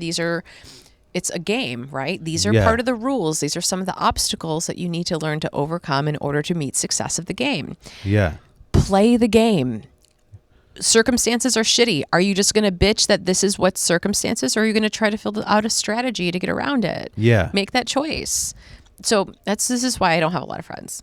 Because I don't have time for that. And like, I have a couple friends right now that are going through some real hard shit. And I have one friend who's in a bad relationship similar to what I was experiencing. Like, I can feel for her. I get it. And I'm not going to tell her to just like shape up and change your perspective in a way that's not kind to her. Yeah. But, you know, I also realize like, I know she's the one that has to make decisions. I can't make that for her. So while I'm there and I'm a support person and I'm here to help her and highlight what is and isn't just, I have limited capacity. I'm still a good friend. I'm still there, but like, I'm not overly investing myself in things that I can't control the outcome for. That's the Stoic principle. Like, if you can't control it, you shouldn't put emotions into it. Right. You know. Right. And I like that you said short term. That one of the best advice that I heard from I don't even know if this is from my therapist. I think I just came this up with my own, is that because the idea of EMDR was, it is scientifically proven. Like, you literally get a scientific guarantee that you will be 20% better than when you walked in. So think of like, you know, when you get meds, you're like, oh, this might help. It's a question mark. You don't know if it's going to fucking help.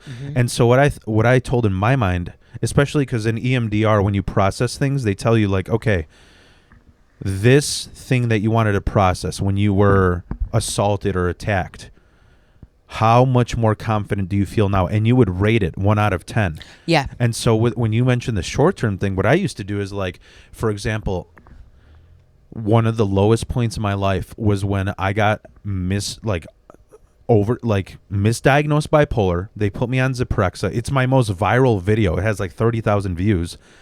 It's not a lot for you YouTubers out there, but I think it's impressive. But what got me through with it is I wrote a date. I was like, okay, what's the longest it'll take to withdrawal? And I think the number was like 3 months. So what did I do?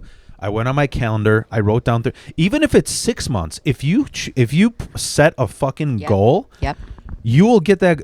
Like what you do is that day write down how shitty you feel, what percentage of shitty you feel, what rating you would get, and then do it again 3 months from now. And I think time usually just heals. So one thing, journaling has always been a big practice of mine when I was going through therapy, especially, and I would do that. The problem is when you also are smart and you embrace deep feeling, you like to get stuck there. This is how I started creating playlists, is going back to music, what influences you and listens to you. I would write my journal and kind of give myself ratings and where I'm at. But I would, like, in my writing, I would trick myself where if I would revisit my journal entry, it would just make me more depressed again. Mm-hmm. But I was also then writing what music I was listening to. Yeah. And my writing, but then my therapist was telling me to change my music. Not anything else I was doing, just change my music and pay attention to what I was listening to. My perspective of when I'm reviewing my past entries, I was so much more objective and realizing, like, that's very unwell. Like, that's a whole lot of shit where, that's all tragic and it's just a dumpster fire of unfortune.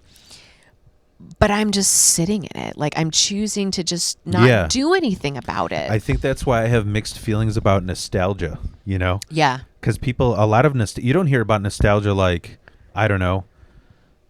You don't ever hear people say like, oh man, I remember how this pizza tasted way back when. No, it's about you remember when you had no responsibility and things were, you didn't fuck up your life or something. You know, like, sure. Like, to be blunt, you know? But it's just like, because you know, you see so many millennials that are like, it's always like cartoons and stuff, you know, when they were kids and stuff. So, but yeah, the music thing has a lot. I had some thought that I forgot already. That's the ADHD and nicotine. I understand. The last few nights I've had, yeah, I guess going back to your first question, the only crazy thing that's happened is, so I have this new job, but I do a lot of like data analysis and I do operational excellence for a variety of different brands. And the system that I use for like pulling data just wasn't working. Like I've been having issues where I'm spending hours and hours. And I found that between the hours of 9 p.m. and 2 a.m., I have way less issues pulling all of the data sources that I need. So Monday and Tuesday night of this week, I've got 2 hours of sleep Monday and Tuesday. And Wednesday of just pulling up like working crazy hours and like the delusional thinking of lack of sleep. I don't know what I was going to tie that to something that you just mentioned, and I have no idea where that thread went. We're on the same page as far as ADHD. I think so. You know? Yeah. But I think I don't know where I was going with that. I just clip that out. When I started going into like setting goals for every single thing, I became so much of a happier, even like my wife has amazing health insurance, so we got this like dietitian, you know, because I was trying to lose, I gained all this weight because of the meds. And I was like, all right, I'm gonna be with this dietitian for 3 months, and if nothing happens, I'm moving on. You know, it's simple stuff like, or you know what I mean? I can't stand when I see friends in like really bad relationships and keyword short term. You realize, like, I don't want to sound like a dick being like, you could fucking leave right now. It's more complicated than that, but yeah. But it's just like, start setting boundaries or expectation of like, this is what I expect from a relationship. And the world is, I guess one thing that a person told me that I thought was, it really changed my outlook was like, it's easy for you, Phil, because you're a comedian, and a comedy is the biggest world of rejection. So it's easy to like just move on to the next because I don't know how to explain. It's sort of like you go in knowing not everyone's going to like you. Yeah. Like if you go in there trying to win everyone over, you're just going to disappoint yourself. Yeah. And then it's sort of like, I don't want everyone to like me. Yeah. And it's like if a joke doesn't work, if a premise doesn't work, you move on to the next one. So to me, it was like, I don't know, like, I mean, when I first started being in a band, I was such a fucking man whore. And and I just kept moving on from girlfriend to girl because I'm like, literally, this is such a man logic and numb sociopath thing to say. But to me, being on a dating site was like being on Indeed.com. It's it's like, if this job isn't going to work, fuck you. I'm moving on to the next one, you know? And that's what really helped me find my wife, because I was, I don't want to shit on people, but it was like, she was the first girl that had the same goals as me. We want to have a family. We embrace each other's flaws. And I was just with so many girls who were just like, I want to travel a little bit, and I want to have an art studio, and it's just like, we're not on the same page. I mean, those are nice to haves, but like, what do you want? Like, what are the core things that you want? It's been interesting. I don't I've been on dating apps, but like, I don't meet people. Like, I'll have conversations and I'll get the ick really quick, and then it's just that's it. But I think that's the hard thing is like, you have to be upfront of like, this is what I'm looking for. This is what I want. And even if someone meets certain qualities or is nice, like, you have to just be able to part ways. And I'm not someone that I won't waste my time dating someone that I don't see being that person. Like I date for long-term relationships, marriage. I've never just dated for casual dating. I mean, I might have had a period like early 20s or something, but nothing. It was always, we would still end up turning into a relationship. So for me now, it's like, yeah, you need to find someone with goals. And yeah, I like to travel, but my problem is like, I've done so much that a lot of people haven't, that they still want to, where now like, that's like, I'll do that again, but like, that's not my goal anymore, you know? Yeah.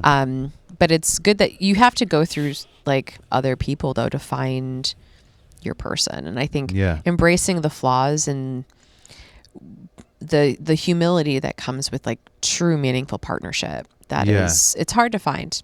Yeah. Especially now. Apps are terrible though. Everything's just so surface. It's all looks. And I'm guilty of that too. Like I look at the height. I look at all that stuff and I wish that I didn't, but that's also part of what I do. One of the number one and my wife hates me for this. We talk about this in therapy.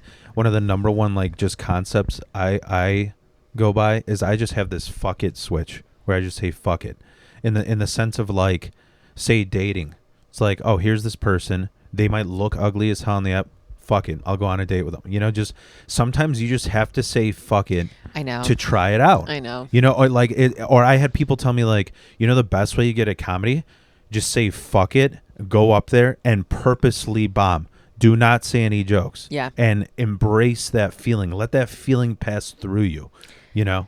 Yeah. I actually got some friends mad that I said I don't like one-liners. Because to me, I say this all the time. I want to hear about who you are, not about why a chicken fucking crossed the road. But that just shows that not everybody's for everybody. Right? Yeah, And I think there are people that do great one-liners and they kill it. But that's, it's not my thing. Right. I like this. I also like the storytelling. And so I went in. I was like, I'm just gonna do a whole one-liner set, even though it's not me. You know, type.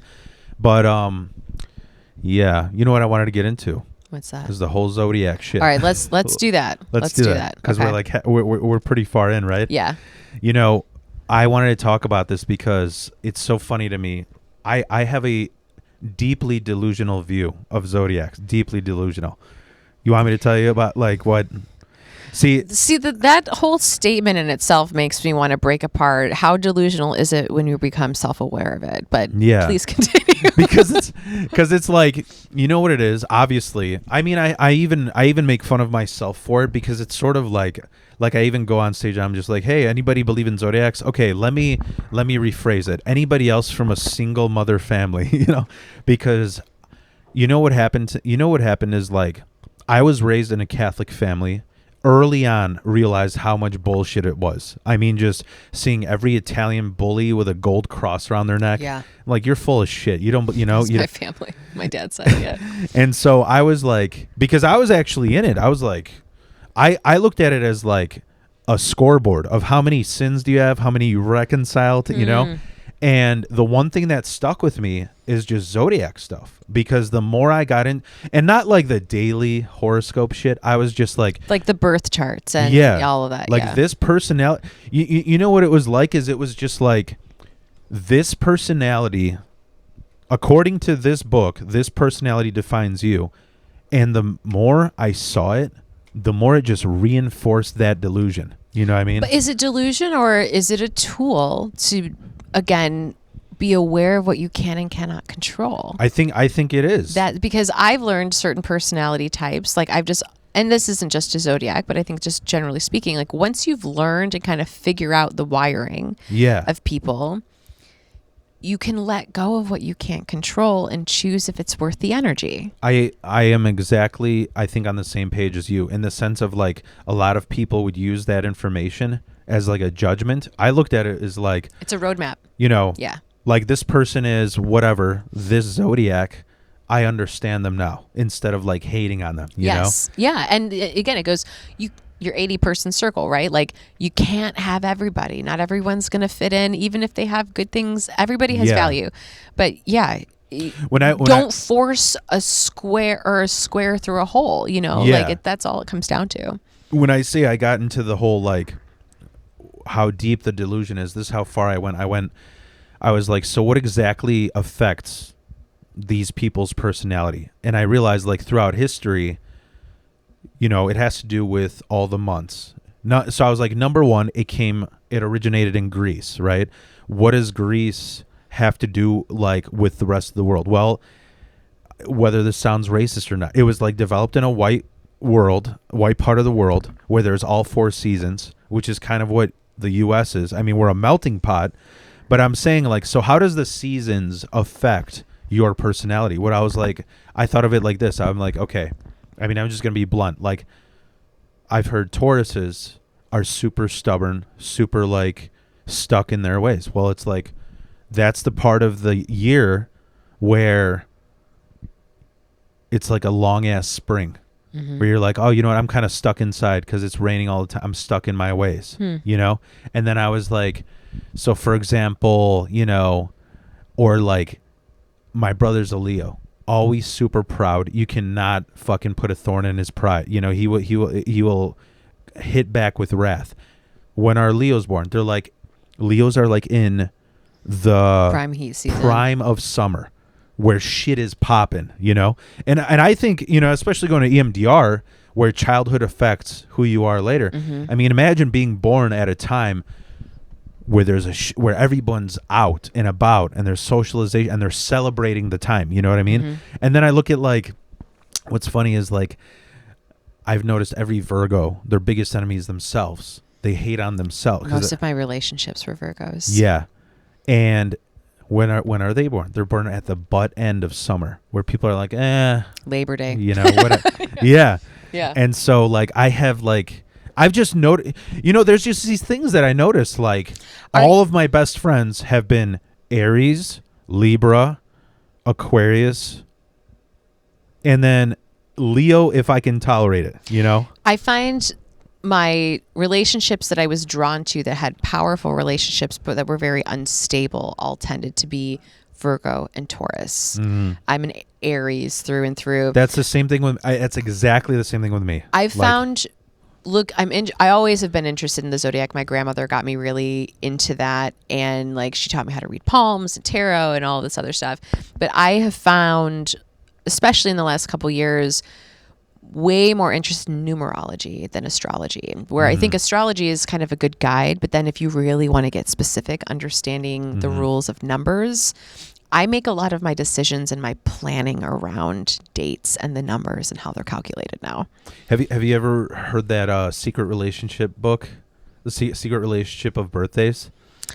I've read similar things, but I don't know about that book specifically. Oh, I'll show it to you after the podcast. It's interesting because it literally has like down to the date and that like everything about because the date and the year and all of that is very, because like my mom and I have the same birthday, for example, and we have very, very a lot of similarities and a lot of overlap, but we're extremely different in other ways. And when you look at numbers and the years and all of that, there's rationale behind how each of us still are very different, even though we're technically both April 11th. Yeah. It's interesting, but I think it's again, a helpful tool in what you believe or don't believe. But and my thing is, if it gives you peace and it doesn't hurt anybody else, that's your reality. Do that. Don't get in other people's faces and tell them that they're wrong because they don't share your reality. But you're entitled to your own reality. I don't think I ever pushed it, but it definitely helped me decide, like, is this friendship going to work type stuff, you know? And, you know, the other thing was, like, I found where it was really funny where when I would mention it to somebody, like, you're doing these things because of this aspect of you, they'd get so upset because that's accountability. And it's like, you know, I say there's 2 bits that I say about this, how it's funny that like when you grow up in I grew up in a really like racist environment. I was like, when you take racism away from white dude, he's got to find something else to judge you by, you know. First, for me, it's usually the size of your tits. First it was for me. First it was cars. I used to just judge people by. I'm like, dude, every Jeep driver is citizen police. They're always trying to like, you can't speed. This is wrong, you know.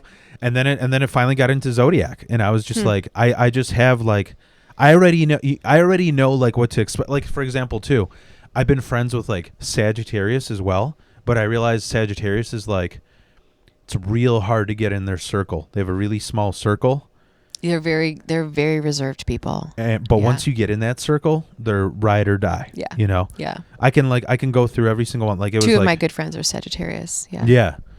And it's like I can go through every single one. It's like the other joke that I was saying is that like Polish people, you know, people like they complain about stereotypes, you know. I've noticed that Polish people, or maybe it's just me, I just accept my stereotype and I'm like, okay, what can I do to not prove, you know, like my whole life I've been called a dumb Polak. And I was like, well, you know what I'm going to do? I'm going to go to college. I was the top 10% of my class, like, you know, cum laude bachelor's degree. Mm-hmm. So that's what I do. So same thing with I was like similar, but that can also backfire because I was always told like you're never going to be enough. What are you going to do? Like you're not going to amount to. So I overachieved to the max, and I have all these accomplishments, but none of them made me happy. Mm-hmm. That's the one kicker is like I like to prove people wrong, but at the end of the day, I'm still disservicing myself because I'm just trying to prove other people versus just putting that energy into what makes me happy. Yeah. That's the one.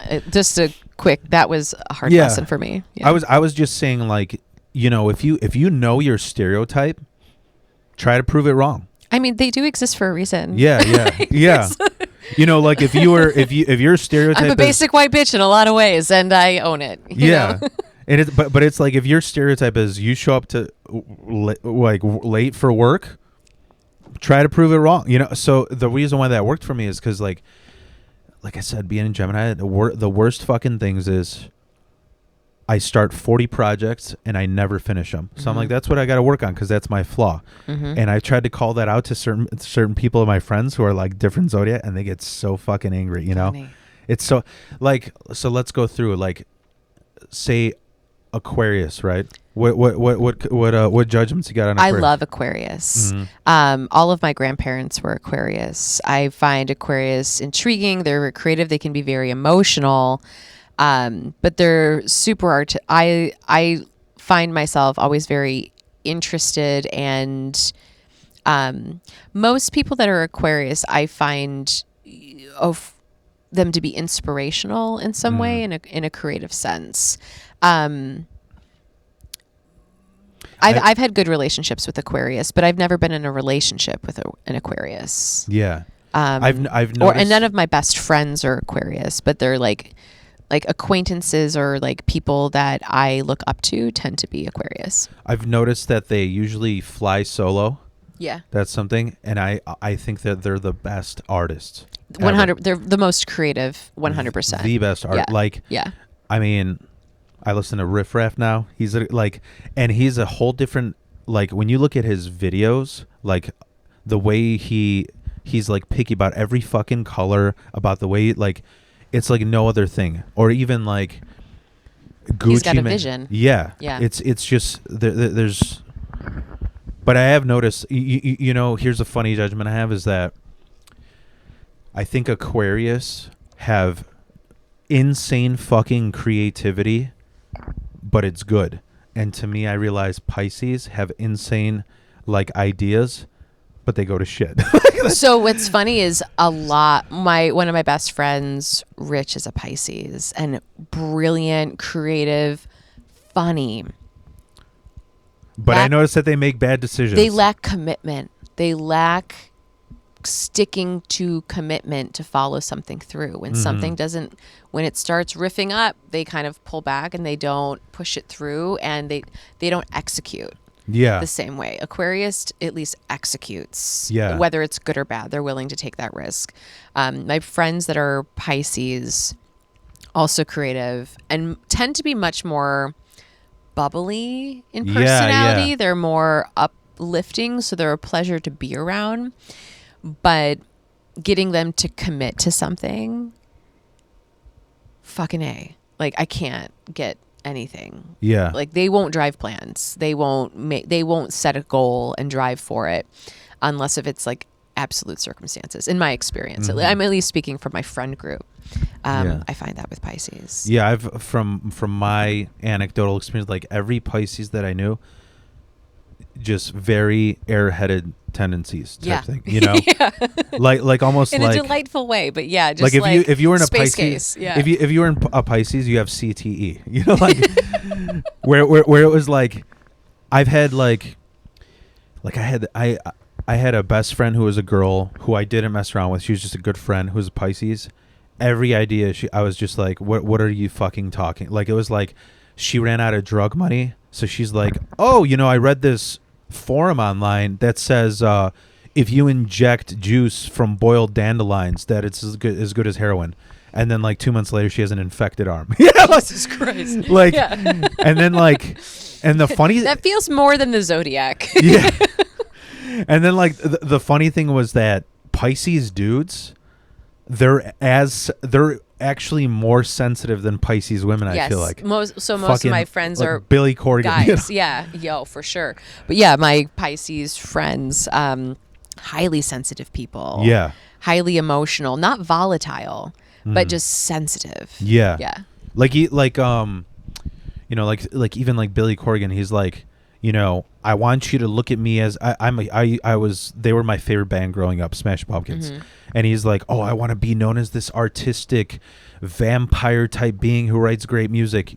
Great.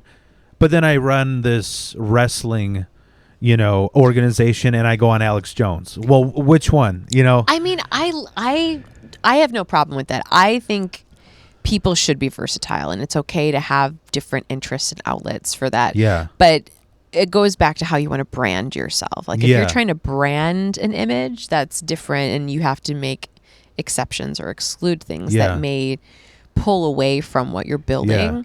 Because that was something I was always interested in a variety of things. I never fit in one social group. I dressed like all different types of things because I was just experimenting and having fun. But I don't know. I think that's okay. But I think when you do that and you get upset that people aren't only viewing you in the one capacity that's most important to you, then you can't talk shit. Yeah. Like, well, if you don't want people to have this image of you, stop doing the thing that you're also putting out there. Yeah. I also had this Pisces dude who he was a family friend. I think he's in his 50s now. He was my boss for years. And if there's anything that tells you you're a Pisces, he had... Is this the business guy with the ramp that you were telling me about? Yeah, yeah. Yeah, exactly. Yeah, I told you about this already. Yeah. He would just have these fucking... Like, okay, I'll give you... This is like a total Pisces situation where we're renovating this house and he's like, okay, his idea is we're not going to get a dumpster for all the things we rip out until the very last day. I'm like, okay, so where do you want us to put the garbage? He's like, put it all in the driveway. I'm like, okay. So we start, and I'm like, dude. But how are you going to get the dumpster in the driveway if all the trash is there? Exactly. and so what ended up happening is I put all the garbage in the driveway. He's paying me like $25 an hour, you know. We put all the garbage. He's like, oh, you know what? The painters, or actually the neighbors complain that there's all this garbage in the front. Move it to the right side of the house. So the next day, I spend 8 hours just moving the garbage. Effort. Yeah. Yeah. Moving the garbage to the right side of the house, and then the next day, oh, the painters showed up. They have to paint the right side of the house, so you got to move the garbage. You know, it was. And the other thing was, I was in he wanted me to be in his band. He had a cover. So here's a Pisces idea. He tells me, do you want to be? Don't ever be in a band with a boss. That's first rule, because they're just going to be a fucking boss, and. He goes, here's my idea. We're going to play cover gigs like you know, those white dudes in Hawaiian shirts and khakis, you know, just playing in fucking, what was that? Like Penny Road Pub. Rent the Beach Boys for a day kind of vibe. Yeah. And he goes, yeah, we're going to play all these covers, but we're going to sneak in originals. And that's how we're going to be famous. And I'm like, nobody's ever fucking done that before.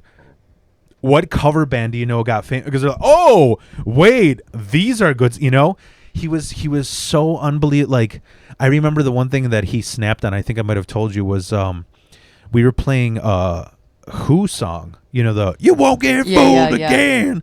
And when he sang, he sounded like somebody who sucks and is trying to sing well. like an American Idol rejection, like you won't get fooled again, you know. And I'm like, dude, would you mind if I like back up sing? And he's like, why? You got a problem with me singing? And I go, no, I just don't think you're that good. Like, you need that feedback in a band. And I go, who told you sing it? And he goes, my wife. I go, all right. You know, there was just so many. That's funny. Goofy situations I had. So moving on. What is in the beginning of the, like, Aries? So I'm an Aries. Right. Yeah.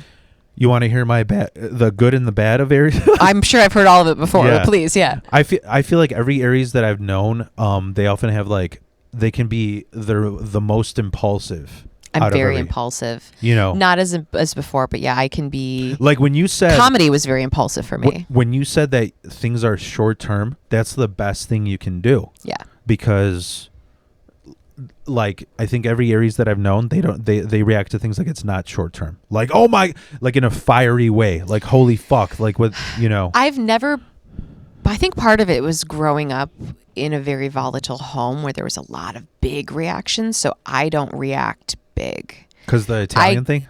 Yeah. Well, just like, it was just like chaos everywhere. So I don't react. It takes a lot for me to like react big. I tend to isolate, withdraw, but I have,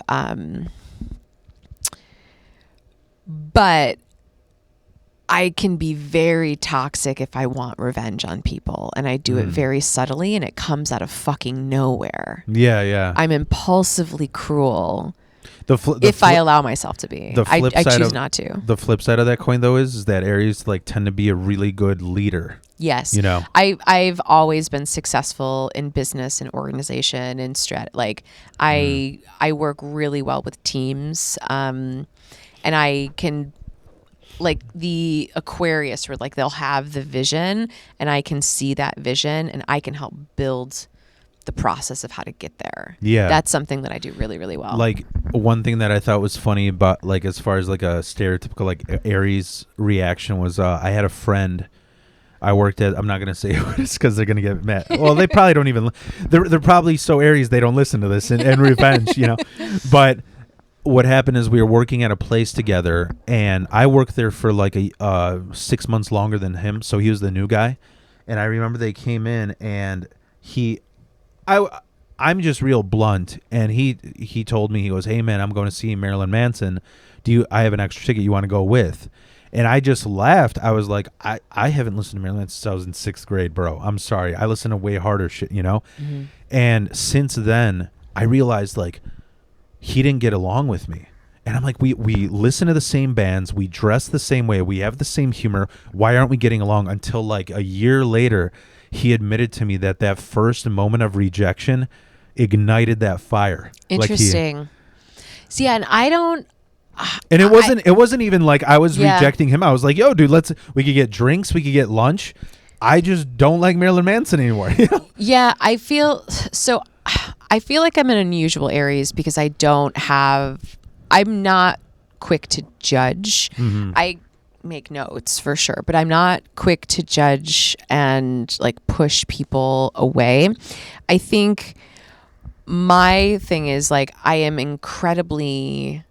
I can be very stern and firm with what I want. And when I'm focused and it's time for business, that's the leadership. We're fucking down for business. And like, I'm here to hear like your other side stories, but we're not going to reach the goal if we are distracting ourselves from what we dedicated this time for right now. Yeah. So I'm very structured in that way where I'm open and I like the fun. I like the impulsive, like craziness. But when I know that there's time to do the work, and we're not doing the work, I have a fucking problem with everybody. Yeah. Like, and I will remove myself from the situation and use my energy where I need to because I don't like wasting it. Yeah. That's the leader. And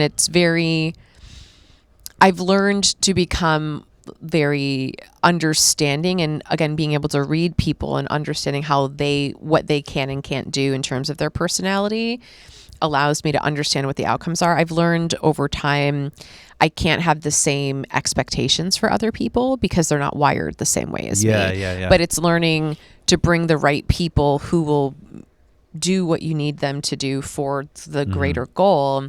That's a good thing. I think it's reading the room. I think Aries don't put up with the shit that other people would put up with. Depending where you're at in business, especially my relationships, that was not always the case. I think now I'm very not willing to put up with things because I like giving people benefit of the doubt because I'm a very, very flawed human. But you also said like you didn't feel yourself when you were in those. It was almost like it was stifling your natural nature. Yes, because I kept trying to prove myself to other people instead of just being myself and letting them accept it. Yeah. So I wasn't being authentic in that way, which was preventing me from feeling it. And it wasn't the right relationships there. And I should have just realized that earlier, but because I don't like hurting people and I wanted to see the benefit in other people. But historically, my problem is I've always stayed in relationships longer than I should have, and I've wasted both of our times. Yeah. I think but I'm not easy to live with, or because I like when I need the garbage out, like I'm asking you to take the garbage out. I'm asking for that right now. Yeah. I'm not asking for that in 15 minutes. I'll do it in 15 minutes. I need it done now.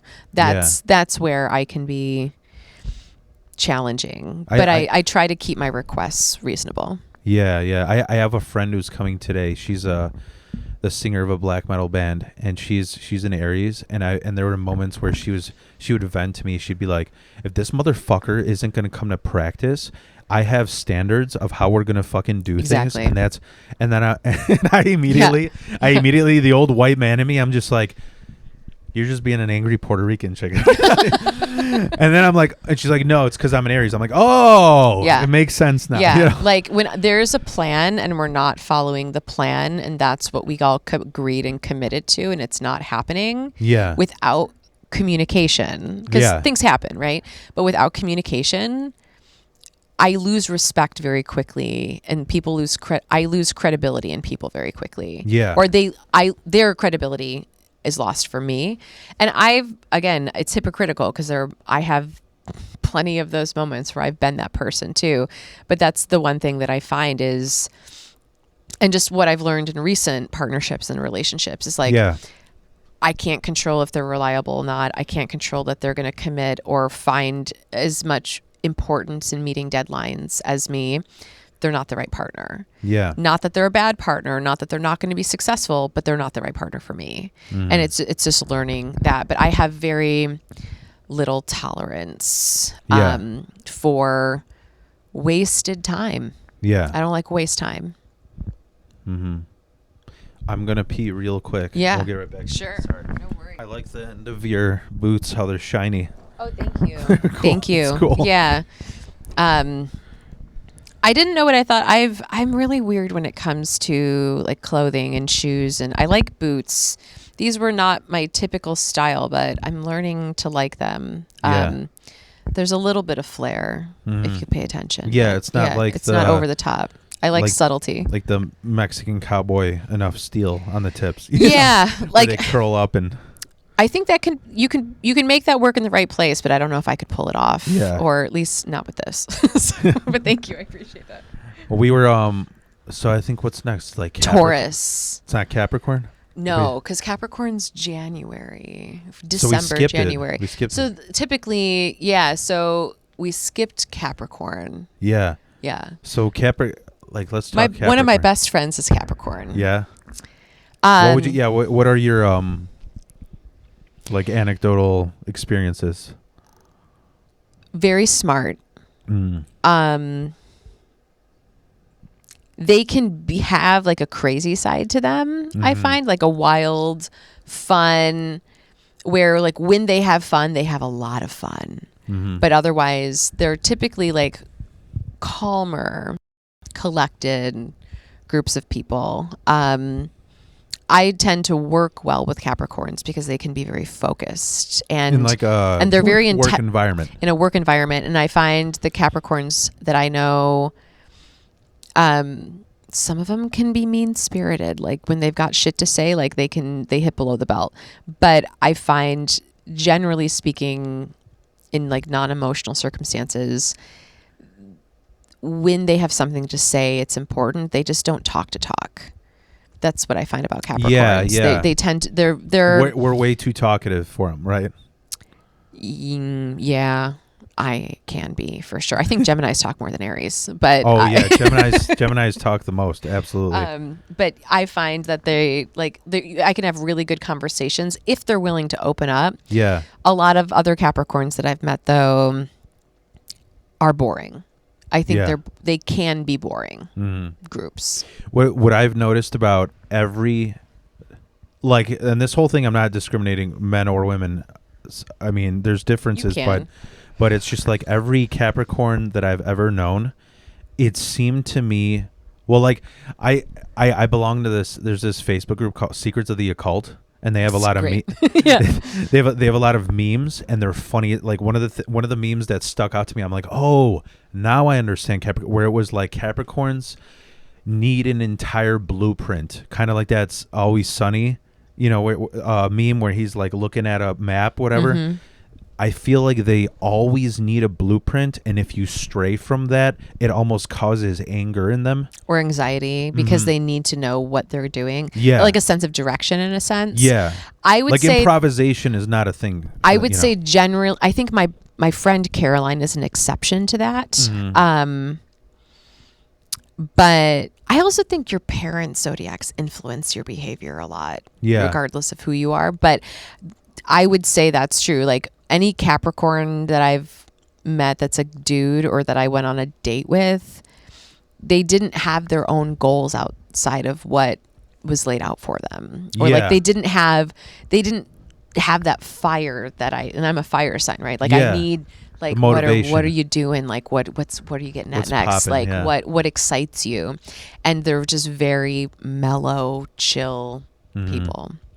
The other thing I noticed, and I don't know if this is bad, but like every Capricorn I knew had like, how do I explain that? It's not two-faced, but it was like where every Capricorn I knew, I was friends with them for a short time because it was like they were really cool people to party with or to see short term, but then once I got to know them, they were a huge pain in the ass. I think a lot of them are pains in the asses. I think yes and no. Like it just depends what that is. Like for me, the pain in the ass for like, I'll speak more like the dudes that were Capricorns is like, they just drug their feet. Like it was annoying. Like, come on, just get on with it. Like make a decision, get in the car, do something. Who cares if you're not sure? Just fucking do something. Yeah. Female I really like my best friend's the really main Capricorn that I know at this point, but she's always got a plan. She wants to have a blueprint. She is very capable of she'll create a blueprint if she doesn't have one. Yeah. So she'll like realign herself for that. Like she's very much I need to know that I'm moving in the right direction. Like she's not a sitting duck, but I think a lot of Capricorns, the men that I've met, are just very complacent. Like they just they're just where they're at and they're fine with that. And if that's the way they live their life, again, that's cool. But for me, that's very hard to be around. You know what I just realized that kind of coincides with the two-faced and like the, not two-faced thing, but the two sides and then the blueprint thing. What I find funny, the three dudes that I know that were Capricorn, it was like, I think what the image they portrayed of this fun, loving, let's party type person, and then when I'd hang out with them outside, they're just like this average Joe NPC type thing. Mm-hmm. It's funny with the blueprint thing because it was sort of like, oh, we're at a party, so the blueprint this is the role. says, yeah. I'm like that in a way too, though. Like I can be the life of the party. I prefer being the entertainment than like an attendee of anything. Like I'd rather host a party than go to a party. Yeah. But similar where in the right moments, I know when to amp it up and when not to. But I guess as an Aries, I still am pretty high strung. Even now, like I'm calm and collected, but I feel like I have a strong energy. Yeah. Where like Capricorns are just kind of I'm chill. just talking longer for you to snap. Just no. It'll take a lot. I'm joking. My patience threshold is unfortunately more than it should be. Yeah, no. But it's funny though that you say that about the light. I actually had, and I got this information from a friend of a friend. I'm realizing I don't ever fucking work with Virgos. It will never fucking work. And one of the funny things. Never again. One of the funny like secret things that I got told from a friend of a friend from a Virgo was that when they would host a party, they stopped inviting me because suddenly I was the life of the party. Like which I think is such a funny fucking thing. But we'll get to. Yeah, I've got a lot of bias. I have a lot of bias. I mean, the next thing you said was Taurus, right? Yeah. I have unbelievable bias towards Taurus as well. Did you want to start with this, or you want me to like whichever? So some of my best friendships were with people that were Taurus and people that I think have a lot of high energy, but we can I butt heads with Taurus all of the time very easily because we're both very headstrong. Taurus tends to be more of a party. They like to party more than me. I've learned in terms like I can only compare against myself. Where they can be the life of the party. They can bring tons and tons of energy. They can be impulsive. They're a lot of fun. But they also, when you get on their bad side, they'll never game fucking over. They'll never forget it. No, similar to, I think Taurus and Virgo are very similar in my opinion. When there's two signs that are similar, I think I would group Taurus and Virgo very, very closely. Again, some of my best friendships, but it was so volatile in terms of like, when it was great, it was amazing, but when it wasn't, it was devastating. And it was a lot. And then when there's two strong differences of opinions, it was very hard to find a neutral place where both people can just be like, yeah, we can agree to disagree. I've rarely found that with a Taurus. Yeah, I have had a lot of really good friends that were Taurus, and like you said, when we became friends, it was like you couldn't separate us. Nonstop. Yeah, my one best friend in college is a Taurus, and we're not close anymore, and we had a falling out, but it was definitely the most emotional and like it was the best friendship I ever had. It wasn't the healthiest friendship I ever had. But in terms of like having a ride or die, that was that person. Like that Taurus is always going to be the ride or die. If they're on your side, like they have your corner no matter what. But when then they think you're not in their corner, like, and you don't even know what you've done. You don't even know what you've done. I think sometimes it just depends on where that person is at, like in terms of emotional maturity, I think. But yeah, I think they will have big feelings and hold it. I don't know. I don't remember like how dramatic they are and like lashing out impulsively. But like they're not conflict avoidant. Yeah. I've noticed that through like the memes that Taurus are the dirtiest, which like and I've noticed that, and it's not I can see that. It's sort of like it's because of they're so afraid of change that it makes them like they're the laziest side. And so because they're the laziest, they're also lazy in hygiene.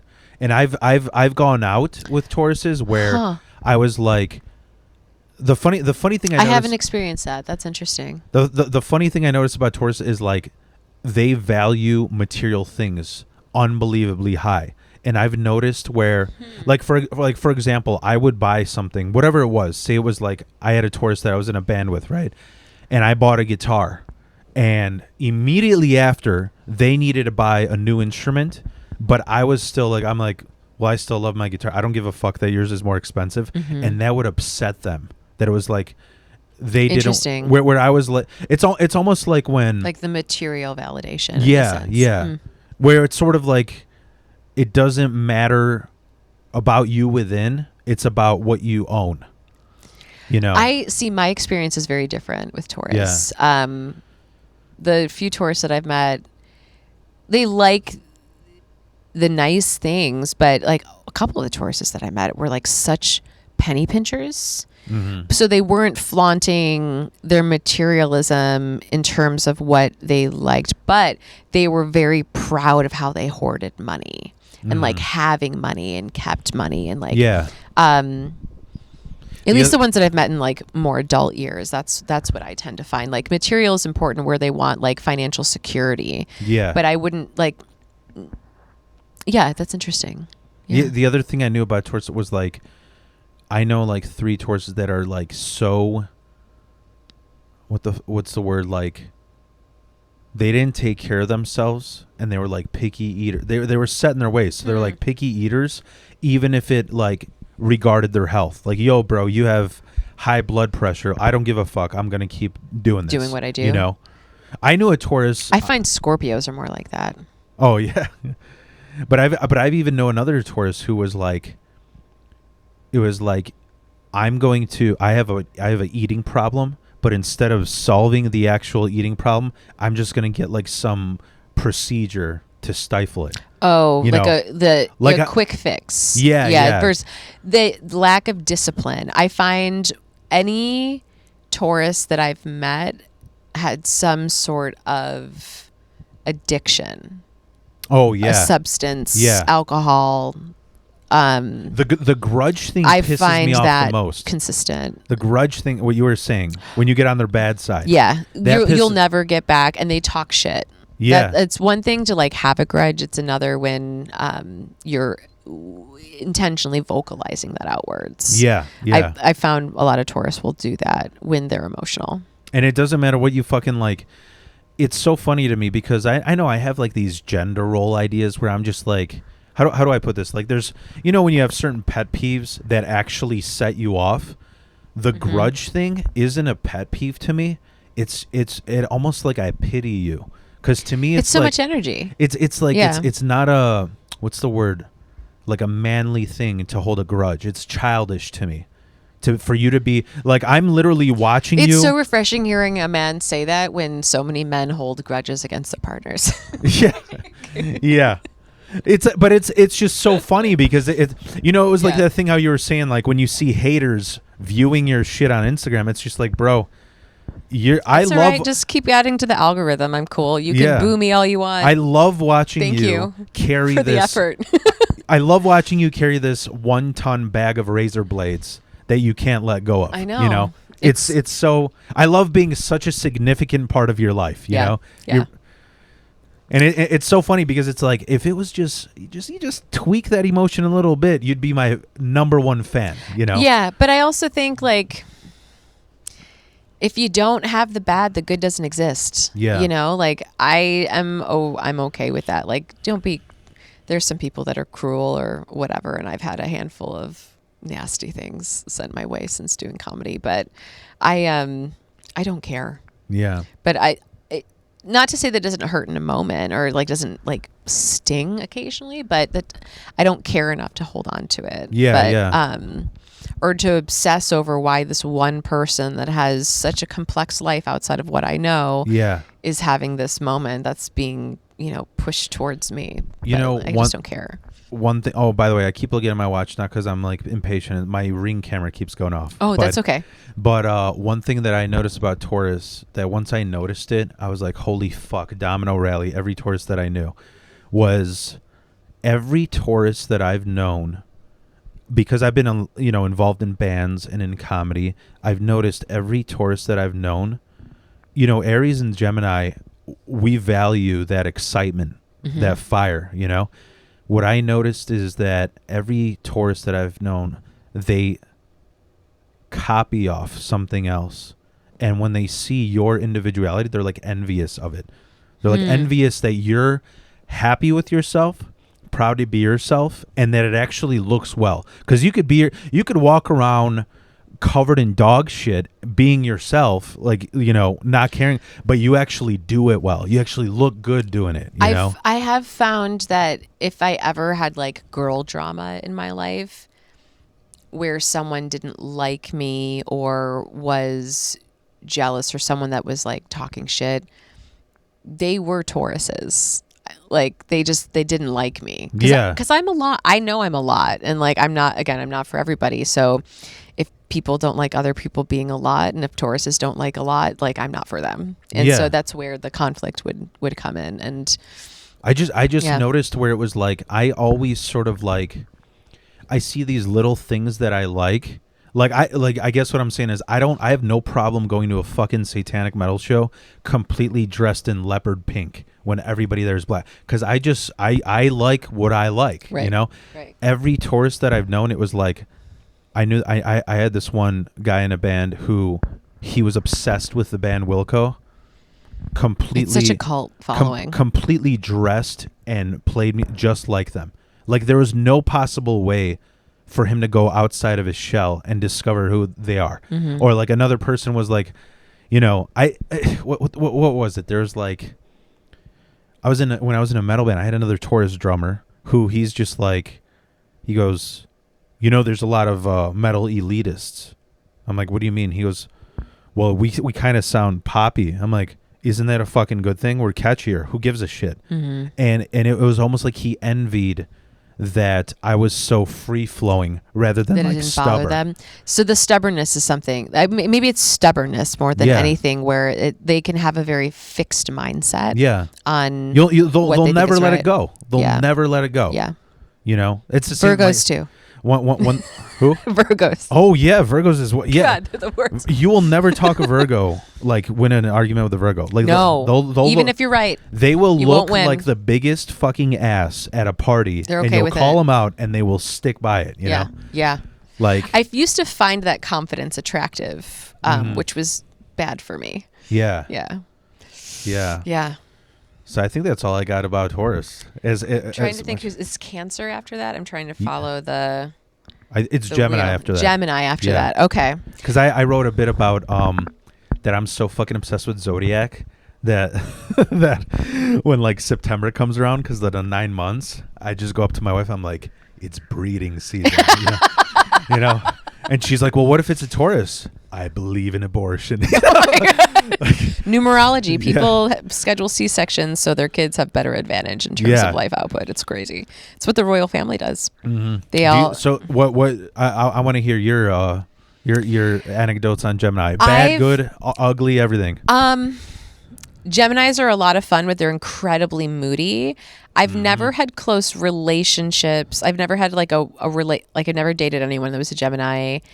I don't think I've had many like close friends that were Gemini. I've known a lot of strippers that were Gemini. Yeah. I would say most strippers are Gemini. Yeah. Yeah. When they just have like the dual thinking and like personalities and just everything. Very moody, very passionate, very... Geminis talk about their feelings in the moment. Yeah. And they're not afraid to overshare. They're not afraid to overshare. And I feel like for me, I have a hard time with that, because when you're emotional, you say there's a lot of regrettable decisions that come out in emotional. And I think Geminis, in my experience, have a tendency to burn a lot of bridges out of their emotion. Yep. And they don't know how to carefully resolve it, because when they try to fix it, they get emotional all over again. Yeah. And it's just worse shit. Yeah. And it's very high emotion. Like, it's like, why did you say that? Oh, I mean, because you were being a pussy the whole time, you know? Well, and you make it worse. And I think they get very, they take rejection very personally, in my experience, because they're so passionate about what they're thinking and feeling, that they don't realize that other people just may not have the same level of interest in them or in whatever they're talking about. And they tend to go over the top. So like if they're planning a party or planning an event, like it's to the nines, or they have the extras, or they have the weird details to make it very unique and customized to them. And I think they're very proud. Sometimes it can be egotistical, but they tend to be very proud, and not always bad. I haven't noticed the proud thing. I thought that was more like a Leo thing. I don't know, but that's just my. It's proud.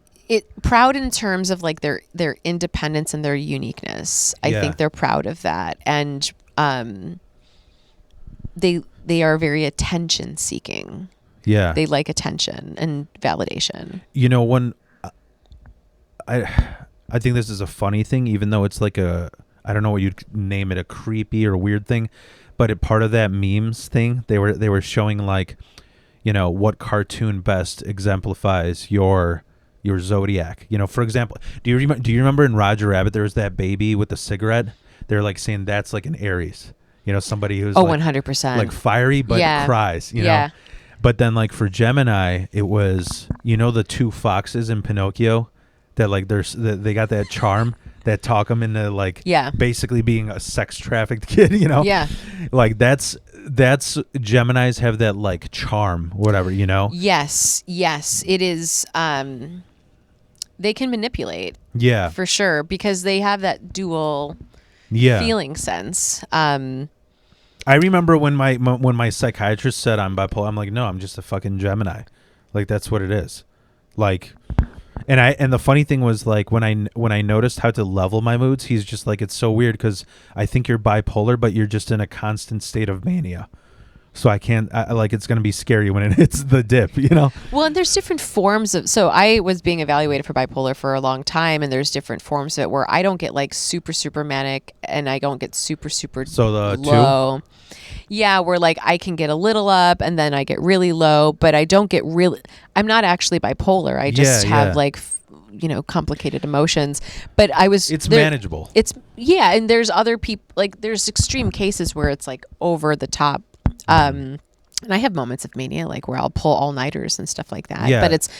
But that's mainly due to procrastination versus like I can't sleep because my brain won't turn off. It's like no, I've made irresponsible choices, and now I'm forcing myself to be in this state.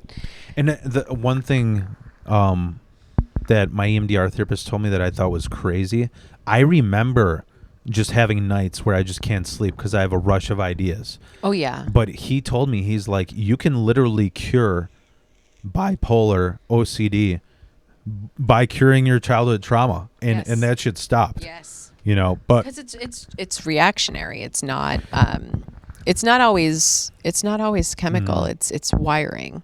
One thing I realized as a Gemini, as far as like patterns, that I literally almost wanted to be like a rapper, because Geminis have that passion. Yeah. And they're also, because of that, they're good at trash talking. Like that is one thing they're very good at. And gossip. that's the like the duality where like they'll be your best friend and they'll be great and like they'll go over the top, and they tend to be big gift givers, I find. But when you're on your bad side, or if you cross them, before it's resolved, they're going to talk shit on the internet and make a story that's passive aggressive about something. And they're just going to do that until their feeling's okay. And then if someone wants to bring it up again, it's old news and they don't want to fucking talk about it. But I was just thinking about like Kanye, Biggie, Tupac, all real passionate Gemini talking trash about each other. Oh, yeah. So, I'd like to know statistically, out of comedians, what's the majority of the zodiacs? The only Gemini I know that's like a comedian is Bill Burr. So, but yeah, I have had that thing where it's sort of like, that's one thing that I think is flawed. I don't know how to change that, but what I've had a lot of people tell me about Gemini is like, and Dan McCarty's Gemini. Okay. But interesting. But and see, that's the funny thing about, like, I think that as far as like the not comedy, obviously, I think one thing that me and McCarty have in common is that, and that they say about Gemini, is you never really know where you stand. Where it's like you're super, I could be super friendly, I could be a fucking teddy bear, but there's some kind of slyness, some kind of that fox. See, I'm like that too. Some kind of that fox from Pinocchio where you're like, I don't know if they really like me. See, I play Switzerland really well, where I give everybody, like, I give them the space, but I have a Rolodex of notes in my back where it's like, I'm going to keep playing the part, but I don't fucking trust you, but you have no idea that I don't trust you. I definitely have that. What's the most Gemini thing that I ever did? I've told this story before, but it still makes me laugh so hard. Is one of my best friend to this day. He's my only best friend. I've burned all my bridges. I really have. So my statement holds true. Yeah. And he when I started being I met him through my ex, which was like 12 years ago. When I met him, I didn't drink a lot, but one time I got trashed, and I was in a punk a lot, and I noticed all these fucking hipsters had a Lou Reed tattoo. You know who Lou Reed is? That iconic photo of him with the sunglasses, Yeah.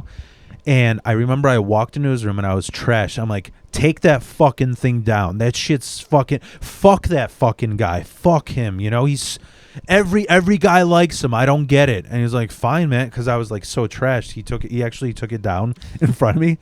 And then we didn't have a falling out. He had a kid with somebody that he didn't want to have with, so we kind of like didn't talk to each other for like 7 years. And then I met him again. And he's like, so man, what are you listening to? I'm like, dude, have you ever heard of Velvet Underground? They're the best band in the world. He's like, do you not remember you telling me to rip that poster down and suddenly you like them? That's like a Gemini thing, where we're just, I don't know what to call it. I don't know if it's like ever growing or just like interests shifting. Well, I think a lot of young Geminis are so fixed on their opinion that it's an absolute, thinking that they're never going to change their opinion later. Yeah. It's so, their emotions are front line. Like, this is the truth in this moment because I'm feeling this so intensely. Mm-hmm. Nothing else matters. I'm not thinking long term. So I'm just going to say this shit right now. And deal with the consequences, but not think that there's consequences. But deal with them. But then I'm going to figure out where I'm going to project it next. Yeah. I've had a lot of moments with friends where, to be honest, it was a toxic friendship circle when I was in the punk scene where it was all drug addicts. Yeah. And I would just be like, dude, you're a fucking retard. Like, you're going to OD, you're going to die, and you're a piece of shit for this. And that was the Gemini thing where it was like, this guy, I thought this guy was a ride or die for me, but he's calling me out on this, So it's just, I don't know, but that's the thing. That's the hard reality of just maturing, though, is like you have to accept feedback. Yeah. And you have to accept feedback you don't like. Yeah. Do with it what you will, but I think so many Geminis? So many people think that when you're getting feedback, it's because someone doesn't like you, but when reality, it's because someone actually cares about you. Yeah. And I think choosing to shift the way you hear it, not being an attack on my identity and my personality and my interests, versus this is an opportunity for me to enhance my character and work well with others. But I don't think, regardless of what sign you are, I think most people aren't good at hearing feedback until they mature. So that's part of it. But I think when you're younger, you get the bigger reactions, which can cause bigger bridges to burn. What experience do you have with cancer? That's next, I think, right? So my stepdad's cancer. I've had a couple of friends that are cancer. They're chill. They are the people that if there is a fire happening, they know what to do. That you go to them, they're not going to react, they're not going to blow up. They're going to figure out what the next step is and help solve the problem. I think cancers like to keep the peace. But I also think that in my experience, similar to Capricorns, but I think more so with cancers, when they have something to say, it is profound and they're not going to say more than they need to. That's what I've found. I think cancers can lack motivation and urgency based on how I would view it. But I've had good experiences with cancers, but for me personally, like, they don't have a lot of fire in them. So I'm not as drawn to them because fire feeds fire, right? So, but they tend to be like I feel like they're a very stable. But they like to have fun too. Like they can party when they want, but I find they are more reserved. I don't know if you, this has nothing to, I don't know your dad, so it's no offense to your dad, but 4 out of the 5 cancers that I know obviously there's the very stereotype of them having jealousy. That's the biggest like stereotype My of. stepdad's not a jealous guy. But what I noticed is coming to that, 4 out of the 5 cancers that I know cheated a lot. That's what I noticed. I don't know. Yeah, I mean, that's not my stepdad at all. Even like in his past life, like he's always a very morally responsible person. I don't think I know a lot of cancers, or I don't get to know people well enough to learn their birthday too quickly. Yeah. But that's what I mean by delusional. Is I literally, the moment I meet a person, I'm looking it up, so I know exactly where to put my wiring. You know. I should do that. And you know what's making me self-conscious now is that you said, like, when you said like Geminis know how to manipulate. I wonder if that's what I'm doing. Absolutely. You're 100% manipulating the situation. It's not wrong. Yeah. Like, people think manipulation is all negative. It's strategy. It's how manipulation is when you're looking for an outcome that gives yourself an advantage and a disadvantage of someone else. Yeah. Well, to me, it's sort of like when I get told, hey, you're going to do this showcase, but we don't want you to mention anything religious. That's just mentally preparing my mind not to do religious jokes here. So same with a person. If I'm like, okay, this person is whatever the hell, Taurus, then I'm not going to try and change them around because they're fucking set in their ways. And I don't think, but I think you're giving yourself a roadmap to some degree based off of how you react and you respond. I think more people should do that, whether it's astrology or something else. But I don't know about the cheating aspect or commitment aspect, because I just haven't, I don't think I know enough cancers for that to come in mind. I find the people that cheat the most are Scorpios. Okay. Yeah. That's crazy, because I read that like the biggest thing with Scorpio is loyalty.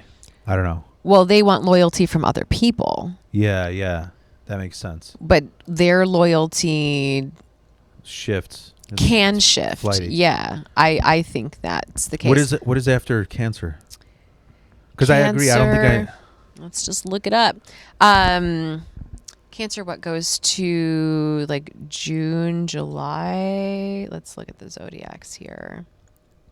You're okay with going through this whole thing, right? Yeah, I think let's go through that, and then I'll probably need to hit the road, because I think it's about almost 3 hours. Yeah, sorry about that. Oh, that's okay. You got to get out of here too, right? Yeah. Let's look.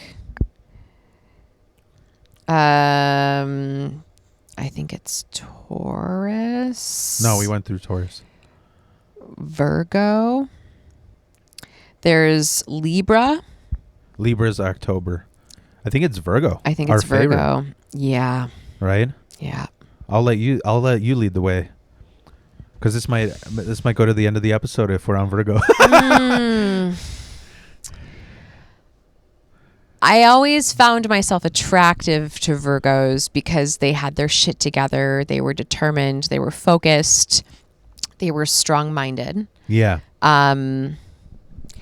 But what I find with Virgos is they are very much black and white thinkers. It is very absolute. And if they are usually right, and they need to be right. Yeah, I was going to say mostly it's black thinking. It's if they're the black. Yes, and I think most Virgos should be lawyers, and the way that they can put pieces of information together to win an argument, even if it's relevant or not. And they're, in my experience, their perception of truth is very black and white, and it's in their fixed mindset. They also, I'm biased. They can be incredibly cruel when they choose to be. If they don't like something, they can't let things just be uncomfortable. They have to say something about it. Yeah. And they will drill down that point until you agree. And I don't think they forgive and forget. They will hold on to something forever. Yeah. Forever. And it doesn't matter. Like, you don't get the opportunity to build trust with a Virgo. Yeah. It's just trying to stabilize what you haven't already lost. You know what I've But I'm also very sensitive because I was married to a Virgo, and two of my other relationships were Virgos. Which is so funny because the fact that you have trauma linked like to your own experience. I'm trying to not like be biased about it, but I'm very aware. Like I will not date a Virgo man again. Never. That's the funny thing. Which is the most asinine thing for a 38-year-old educated woman to say. But if you're a Virgo, I'm just going to exclude you from the list. There's more people out there. Like, sorry, I'm just not willing to do that again. Ever. I was going to say, it's funny because like, funny in the sense that like your trauma being linked to being a Virgo, it's sort of like that enforces the zodiac bias whenever you see those things that are distinctly Virgo that you experience, you know? I think I like, you know who you miss is Leo. Oh, Leo yeah. But I think a lot of the strong characteristics that I found interesting in the Virgo men that I've liked were actually also characteristics of Leos, which I, as an Aries, would more likely be much more compatible with. Yeah. So I think I kind of missed the timeline a little bit on where the qualities fall and what's compatible for me. But one thing about Virgos is very organized. They're usually very they've got their shit together, and that was something I was very attracted to. Is like they're responsible people. Like they also can be very good leaders. Mm-hmm. They get things done, but they're also just black and white thinking, fixed mindset, unwilling to try something that isn't of their interests. Like they get shitty about like, oh, well, I'll do this because I know you like it, but because I don't like it, I'm not going to be fun. And not only that, I'm going to choose not to be fun because it's not what I want to do. And they will fucking let you know that they don't agree with it. Well, right. And so like 100%. To the point where like you choose not to bring the Virgo because you know it's just going to be a shitty experience. You know what I almost started doing that. I'm getting so triggered right now. No, it's no problem. Fuck Virgos. You know how many friends I've had. I did this thing where I had so many best friends that were Virgos that ended up Isn't like it falling funny apart. how you attract the things that you're not supposed to go to through most of your younger life? But to me, I'm wondering if that's the moody Gemini personality of whatever mood I'm in. But the one thing that I noticed with Virgo that was funny was like not only do they need to let their opinion known, you know, like I have a boss who's a Virgo, and oh yeah, it's an Italian company, Italian, so they're very respectful. But he needed to let me know. He's like, because I was listening to my music. He's like, Phil, you know, rap isn't music. It's just trash. It's noise. And I'm just like, and I love the noise, you know, because I'm not even going to engage with your Virgo ass. You can't win. But so my experience with Virgo, there's judgment with Virgo. Yeah, that's the biggest. Like if there's a tarot card for the zodiac of Virgo, it's the judgment card. But you know what's funny? They also why they would be great lawyers. They hate being judged. They fucking hate it. Oh, they will give it. Their reputation is very. It. Their reputation is very, very important to them. Yeah, and you know what I noticed is, and this is gonna be the meanest part of the thing, as Virgos, because every fucking Virgo that I knew. This is just, I've had so many friends, male and female, where it's known that Virgos are like, you know how they say Geminis are bipolar or something. It's uniquely known that Virgos are OCD about shit, like they're perfectionists. But you know what I noticed about people who call themselves perfectionists? Every perfectionist that I've known that's a Virgo, they will make everything around them perfect besides themselves. It's image. It's very image based. Like it's like having a trophy wife. Yeah. But it's but just, then realizing that, oh, you're not just an object, like you're complicated. So then they don't. What I've struggled with Virgos is they don't go deep. They can have high-level intellectual conversations, but they don't go deep into their own feelings and empathize with other feelings. The two best friends that I had that are Virgos, I'm not even joking. I thought they were autistic because of them not going deep. That seems right. Like because they're just like another thing that was another argument that I had with my both Virgo friends was we were arguing over what is more badass. jujitsu, or wrestling. Which is allowed to have two totally valid reasons to be equally as badass. But what we found out is it was our idea of badass. My idea of badass is I don't care if I'm the size of fucking Stavros, or fucking Bert Kreischer. Mm-hmm. If I can kick your ass, that's badass. Mm-hmm. It's the merit. And to versus them, the image of what badass looks like. To them, badass was being a bodybuilder, taking steroids. Mm-hmm. I've had 3 Virgo friends who are like, I want to take steroids. I'm like, you can't even wipe your ass because you've got like a black cock for an arm. Right. So it was just, so that's that. And that's the other thing too, is every Virgo that I knew would not stop letting me know like how unhealthy I am, how much I don't eat right or something, Their criticism. And they think they're helping. Mm-hmm. And this is where feedback's important, right? Like everyone is entitled and should give and receive feedback. But I find Virgos to lack tact in their delivery. Mm-hmm. They're just too straightforward. They're very inconsiderate of other people's feelings and how the feedback could be then made useful versus it being presented in a way that others would easily take for defense. And when you let them know, like, I'm okay with it. Like if they're just like, yo, Veronica, it'll drive them crazy. Like it'll drive them nuts. If they're like, Veronica, you know what? The car you're driving isn't gas efficient or something, and you're like, yeah, but it's my favorite car. Drives them nuts. Yeah. Like, because you're or if I'm not as prompt on when they want something done, because I, as firm and like straightforward and a planner that I am, I definitely procrastinate. Yeah. And like if it's not fun for me, it's not a high priority. So like renewing my license plate or like that type of stuff where I will wait till the last minute to do it, because for me it's not a high priority. But for most Virgos, like if it's on the list, like they need to get it off. Doesn't matter. Black or white. Yeah. It's black or white. If that works, and I think that works for so many people in so many different environments and relationships. I have learned that does not work for me. Yeah.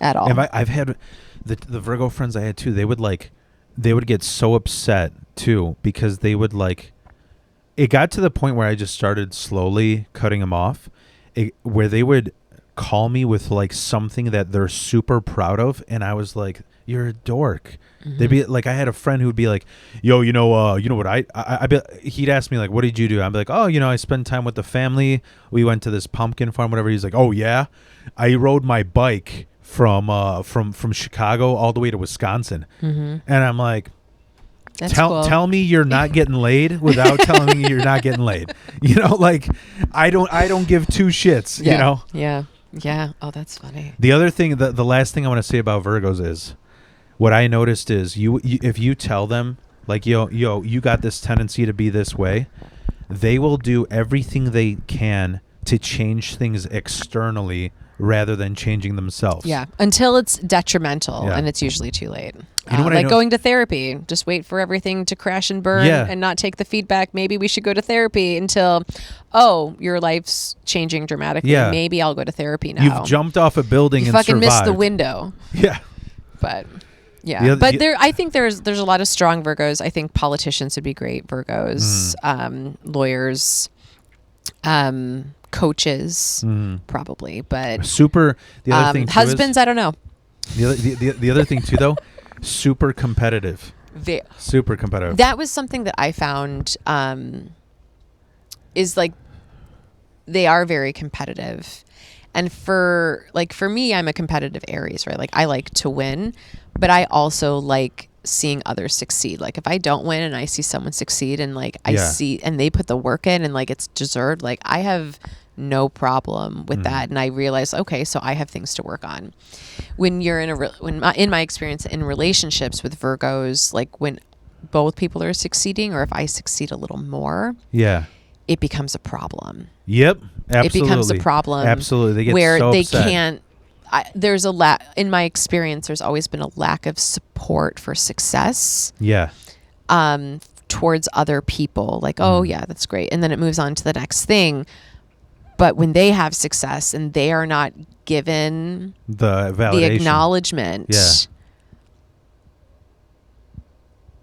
fucking A. Yeah. Game over. You're a terrible person. How could you not consider that? Yeah. So, I think there's every sign's got their issues, but like I'm tainted now. I had two really funny Virgo situations I want to share. One of them was when I was a man whore in my mid-20s. We were like, I was trying to go out with every type of girl, Okay. Meeting all, just making a list. Yeah, just there's a dude that I knew that had a check. He called it the woman rainbow, and it was every ethnicity, every race, and he wanted to check them all off before size, he was willing to consider meeting someone to settle down. He wanted to fuck every race, miss possibly his soulmate, just so he could check a list off of saying he fucked a Persian woman or some shit. Like, what? So is that? It's crazy to me. So I remember we were at a bar and we were with my best friend of like 20 years. He's a Virgo. I finally cut him off. Okay. And we were at this bar he was going to UIC, and so by there's this I think it's called Promontory. It's a real black bar.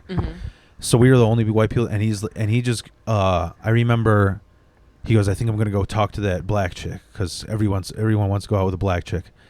And he literally, like, this is the most Virgo fucking thing because they're just like black and white, like, oh, this plan can't go wrong. And he literally just went up to her and he's just like, I think you're really pretty. I'm like, bro, that's so creepy. Just walking, like, I don't know how to explain it without, like, you need that soul. There's the soul. Yo, girl, what are you doing today? Like, you need that charm. Or like, hey, how are you? You've got a really good energy. Like, can I buy you a drink? And who are you here with? And she smacked him in the face. So we walk out, and he's like angry as fuck because it didn't work out. And he's just like, Phil, quit fucking laughing. You would never be able to get a black girl. I'm just like, I went out with like 3 of them, and he started crying. That's how competitive he was. He started crying because I told him, like, I already went out with like black. Over pussy. Yeah, over pussy. Here's the other situation. I had this other friend who he was kind of like an acquaintance, but it was like my wife's best friend's boyfriend. So somebody you have to be around because they're we were playing a card game, and he's super competitive. I'm just kind of just going with the flow. I don't know the fucking rules, and by random luck, I won the game. He was so drunk. I could hear him. He had to go in the bathroom and pep talk himself in the mirror. It's okay, man. It's not a big deal. I'm like, that's the most Virgo shit ever. Yeah. But the last thing I want to say before, I'm sorry. It's okay. I love the shit talk right now. It's I really choose not to talk shit about people generally. Like, it's just a personal thing, but every once in a while when it's there at a high level, I think it's just kind of giving me a little sense of satisfaction. So thank you. I choose not to. It comes unconscious. Yeah. Yeah. But the last thing I noticed about Virgos, this is just one thing I noticed about every single Virgo that I knew, was this. Because of that, they don't have that whole, I said the perfectionist thing. I'm going to change everything outwardly instead of inwardly. Every Virgo I knew, it was like they were cursed in the sense of like they had one really huge flaw about them that didn't make them perfect, and they would not be able to change. Mm-hmm. Like the one Virgo, like I said, he was super monotone, super, do you think I'm pretty, Mm-hmm. And he's like, oh, I'm going to go bike from Chicago to Wisconsin. I'm going to get jacked.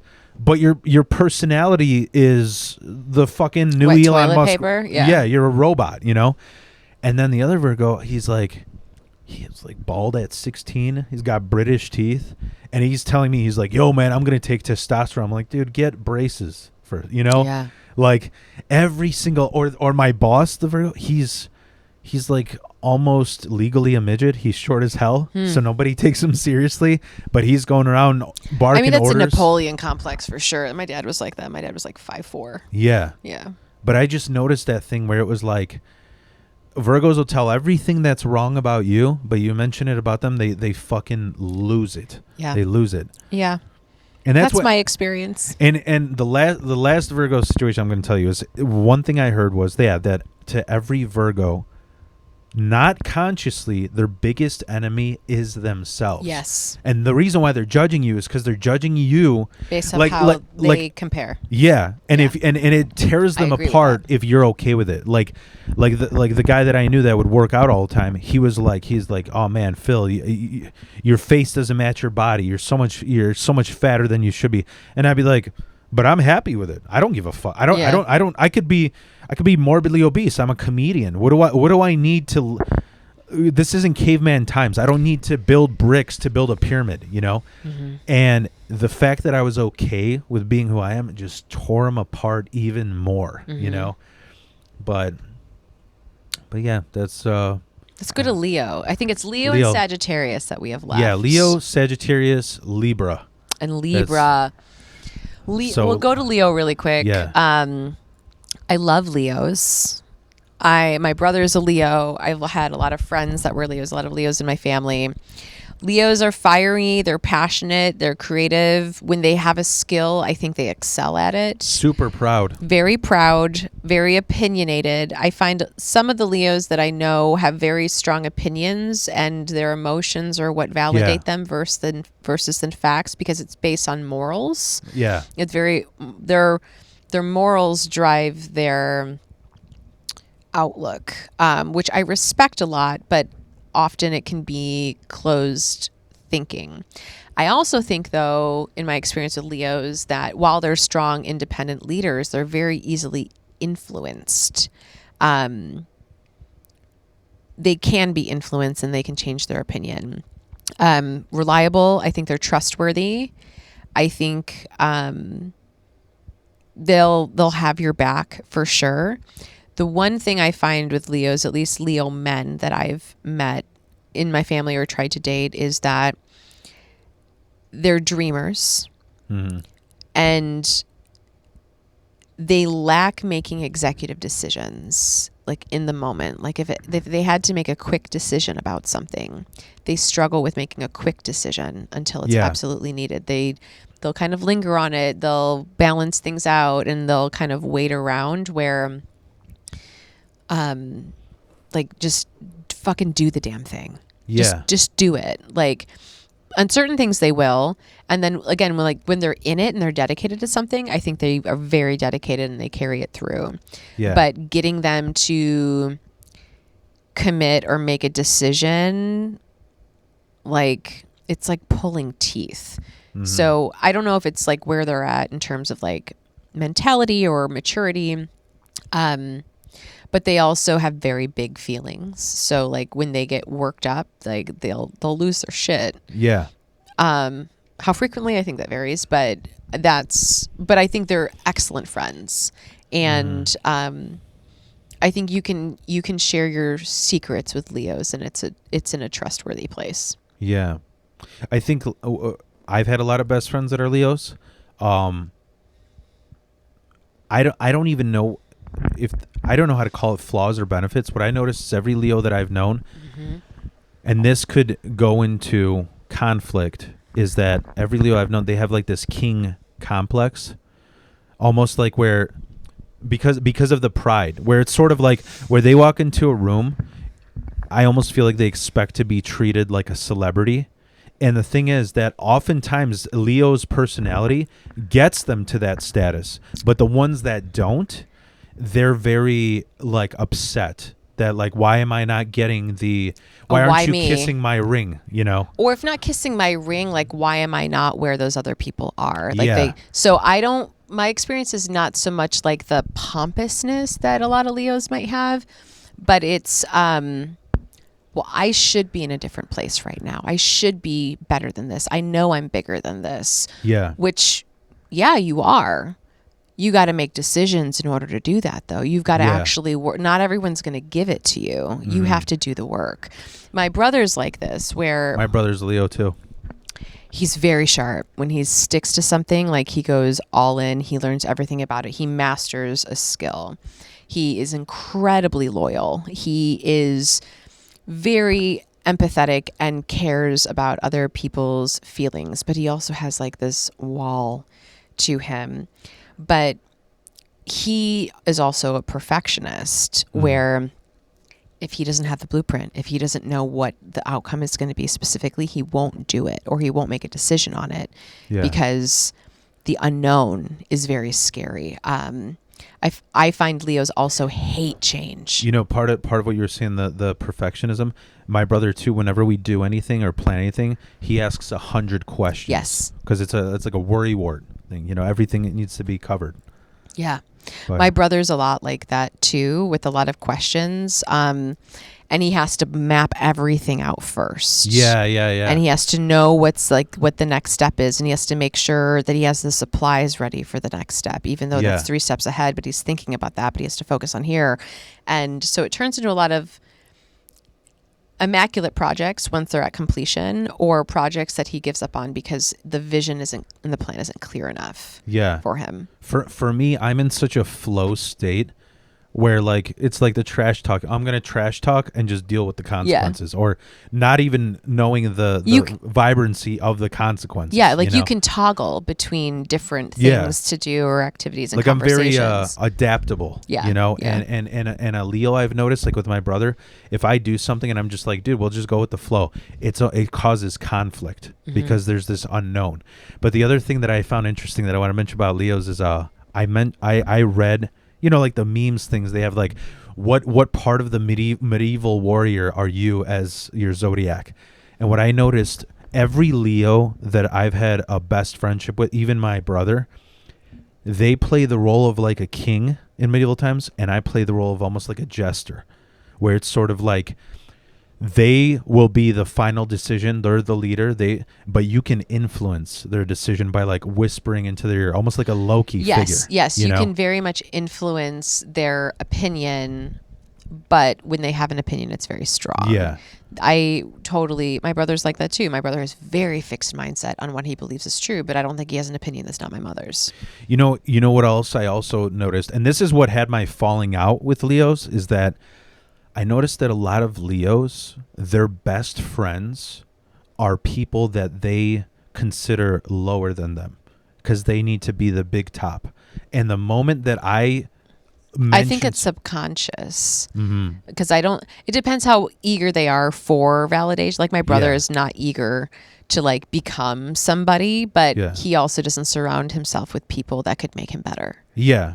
It isn't like a financial hierarchy, right? It's like a social hierarchy. Correct. Like I need to be the king in this party, or you know. Yeah. And I noticed that Virgos are like that too. Like I had a friend who, he was a Leo, and the moment his life started going to shit and I sort of like pointed it out as a concern, he stopped being friends with me. Because me, it was like I was like the jester. I'm there to entertain you because I'm the floppy, oafish, idiot. But then the moment I mentioned like, hey man, like if I was mentioning to a king, like, it was really foolish that you just marched into that battle. Get the fuck out of my premises. I think it's also interesting too, because as an Aries, I find I'm able to dominate Leos very easily. Like because I tend to be a much bolder, stern, objective, stern, like the leader of war, right? Like, and you have like the people coming in to support and help drive that. But I tend to find like not so much of being a jest, but Leos tend to like me because I'm strong in the sense that they want to be, or they are, and they can be compatible in that way. So it's interesting because your experience as a Gemini with the other zodiacs are probably different because you're different. But there's obviously commonalities, but that's just an interesting thing for me to pay attention to. I can't avoid gossip. That's the biggest Gemini flaw. I cannot avoid gossip. Yeah. It's just like, I don't even give a fuck who it is. I want to know the scoop. And like, I'm so the opposite. Like I'm interested once it's planted there, but like generally, like I'm so disinterested. I have no idea what's happening in the world events or dramas or celebrities or pop. Like I have no interest at all. Like I'll talk about it, but like, I don't know. Like it's hard for me. It's hard for me to do that just because for me, I'm all about efficiency. Like, okay, yes, I hear that we're talking, if it's not sometimes gossip is useful information to make decisions and to kind of figure yourself out. But for me, it's all about efficient processes and getting the best results for the least amount of effort. Yeah. So I feel bad. We should rush through Scorpio, Libra, and Sagittarius. Okay. Right? Yeah. I would rush through Scorpio just because everyone knows Scorpio. I have like 3 Scorpio friends. Every single one of them, I don't trust them. Like I feel like they talk mad shit about me behind my back when I succeed. You know what I mean? It's I think men and women are different. I don't trust Scorpio men very often. I think they talk shit and they get very jealous. Yeah, the jealousy part. I think all Scorpios get jealous. One of my really best close friends is a Scorpio. And she's so strong-willed and she's so determined, and she's also very right a lot of the times. She is incredibly compassionate though, and loves and cares about other people. Like, other people are very important to her. Yeah. But when she's right about something and she wants to know like what it is, like, she highlights what she would do and how she would change it and how it would be better if she did it. Like, she wants to become the leader in most situations because she feels like she can control the situation better. And in some cases, she probably could. Yeah. But it's interesting to me when we talk, is most of the times is when we talk about things about work or people and family or whatever, the focus is usually around like, well, this is what I would like to do, and this is what I'm going to try to do because I need to change the situation and they're not doing it right and it's just a fucking mess. So I need to get in there and fix it. So she wants to be the fixer. But she has the work ethic for it. And I think that's the interesting thing with Scorpio men. I find they're also very driven.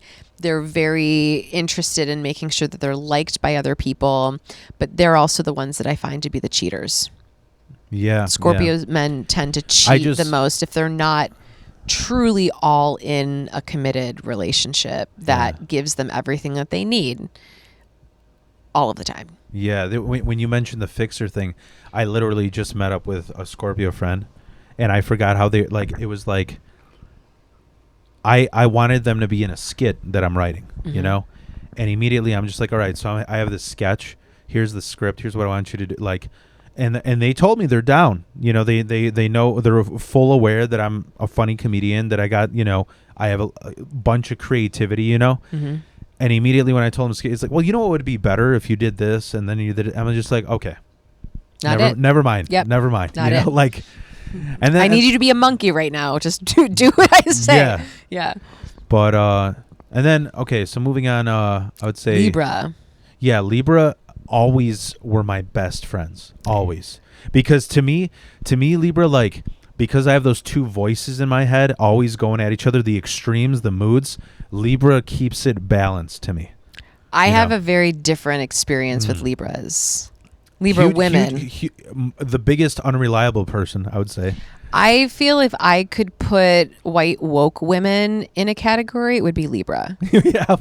Why is that? Because they can be really loud and passionate and they care about feelings, but it can be so intense, and I don't think they're always using the most relevant information.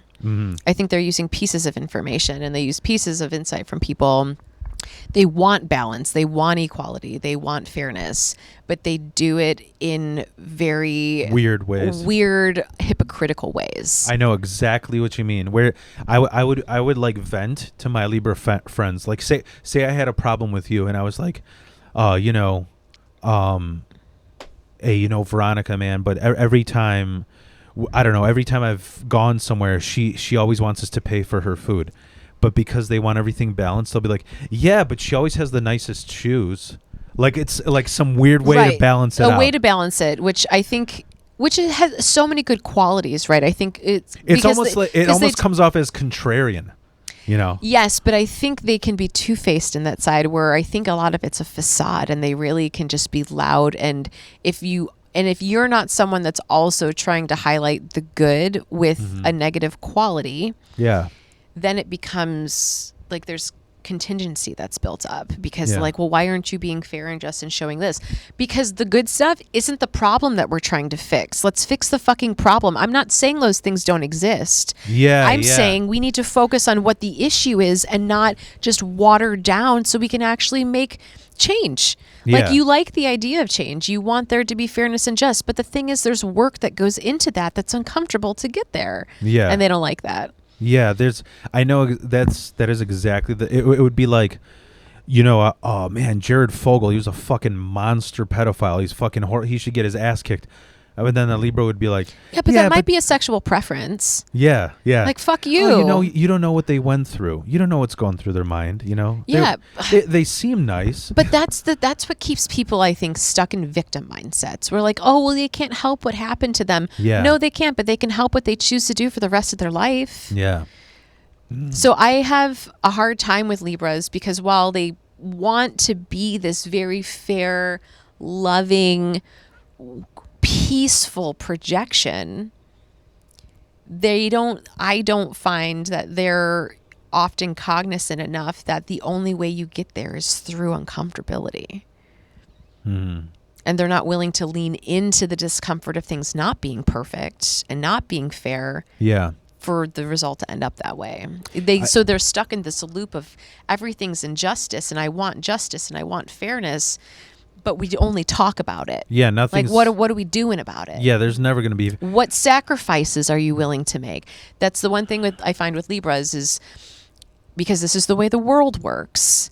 You have to sacrifice something to gain something else. Yeah. You're not going to have everything you want all at the same plate. It's just not possible. You need peace to have war. You need war to have peace. Yes. And I think they don't like the reality of that. Yeah. I find that with most women that are Libra.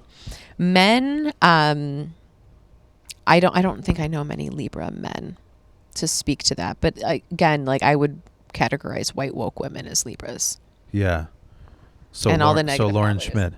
Do you think Lauren's woke? White woke? I mean, maybe. No, I don't know. It just depends. I know she's a Libra. But that makes sense. That makes total sense. You should show her this. I swear to God, I think every comedian I know their zodiac. That's how fucking obsessed I am. That's great. That's great. It's I would like, love to see the statistics. Yeah, but no, I know exactly. I think the reason why a Gemini and a Libra would get along is because my moods are going left to right like a ping pong table, and they're right along for the ride. I mean, they're generally positive, like they're loving people, right? Yeah. Like they want the world to be good. Yeah. Like it does come from a good place, but I think the tactics behind it aren't always mapped out. Yeah. So last one, we got Sagittarius, right? Yeah. You got any thoughts on? Yeah. Emotional, creative, reserved. Very like flying solo. Yeah. They're the hermits for sure. One of my best friends is a Sagittarius and we have a very close relationship, but not like we get each other, we sync, we vibe, but we're both very isolated, independent people that we just know when and how to check in, and we don't like, they're fiercely independent. Like they don't want to need anybody, I find. Yeah. It's almost like if you become friends with them, it makes them feel like they're less independent because you're along for the ride or something. Or they feel like they don't want to have to rely on anybody else. And there's a guilt that comes with maybe having other people be helpful to them. Yeah. And I can relate to that to some degree. I do know with Sagittarius is they can be volatile when they're emotional. Like my Sagittarius friends, they're cool, calm, and collective. But if they have an argument, like with a partner, like it can turn into a screaming fest once it gets to an escalated point. Especially if they're both Sagittarius. Yeah. When you have the two together, it's wild. But I find that they're very trustworthy, and reliable, but that like they need space. They're the type of people that need space. Yeah. Reach out to them because they probably need it, but they'll isolate themselves. Yeah. I've had this was the weirdest thing, but I had an ex who was a Sagittarius, and I feel like when you say reserved, I feel like Sagittarius, they almost avoid social situations because when they're in a social situation, they're like, I could be working on myself right now. This is That's why I get along with them, because it's like they want to be efficient. They want to like put their energy in something that's useful, that they enjoy. I've also heard that because their sign is the arrow, that like Cupid's arrow, that they're like everybody's crush. That's what I've heard. I would say most Sagittarius that I've met are very attractive people. Like my one friend, like she's an absolute smoke show. Yeah. Total smoke show. She's always been like through every phase of her life, like just total smoke show. Yeah, I would say they're passionate people too. Yeah. But they don't ask for a lot, which I think makes them easy in terms of being in a partnership. But I think their needs can get unmet very easily because they don't ask. Yeah. And like I said, that biggest thing is that hardest thing is to get in their circle type thing. Yeah. You know? Yeah. Like I had the weirdest, I mean, this is the last story I'm going to say, but I had a really weird situation with Sagittarius where it was like, there was this girl that I worked with who I had a crush on, and I had a crush on so bad that it was the longest, like I said, once again, it comes all around to man whore years. It was like... How long did it take you? Exactly, yeah. It took me like 3 months. That's it? Well, I mean... I make people that I'm actually interested wait like 4 to 6 months before they get any time of closeness with me. It's crazy. At that time, like mid-20s, I was like, if... That's mid-20s is a different timeline, yeah. Yeah, I was just like, because your hormones are going nuts, everyone's horny. Yeah. I was just like, if it takes longer... And everyone's hot. If it yeah. That helps so much. Yeah. It's like, if you go out at our age, you're just like, you didn't fucking tell me about your sleep apnea. but it's like, yeah, at that time I was just like, I was like, if it doesn't take less than 2 weeks, I'm moving on.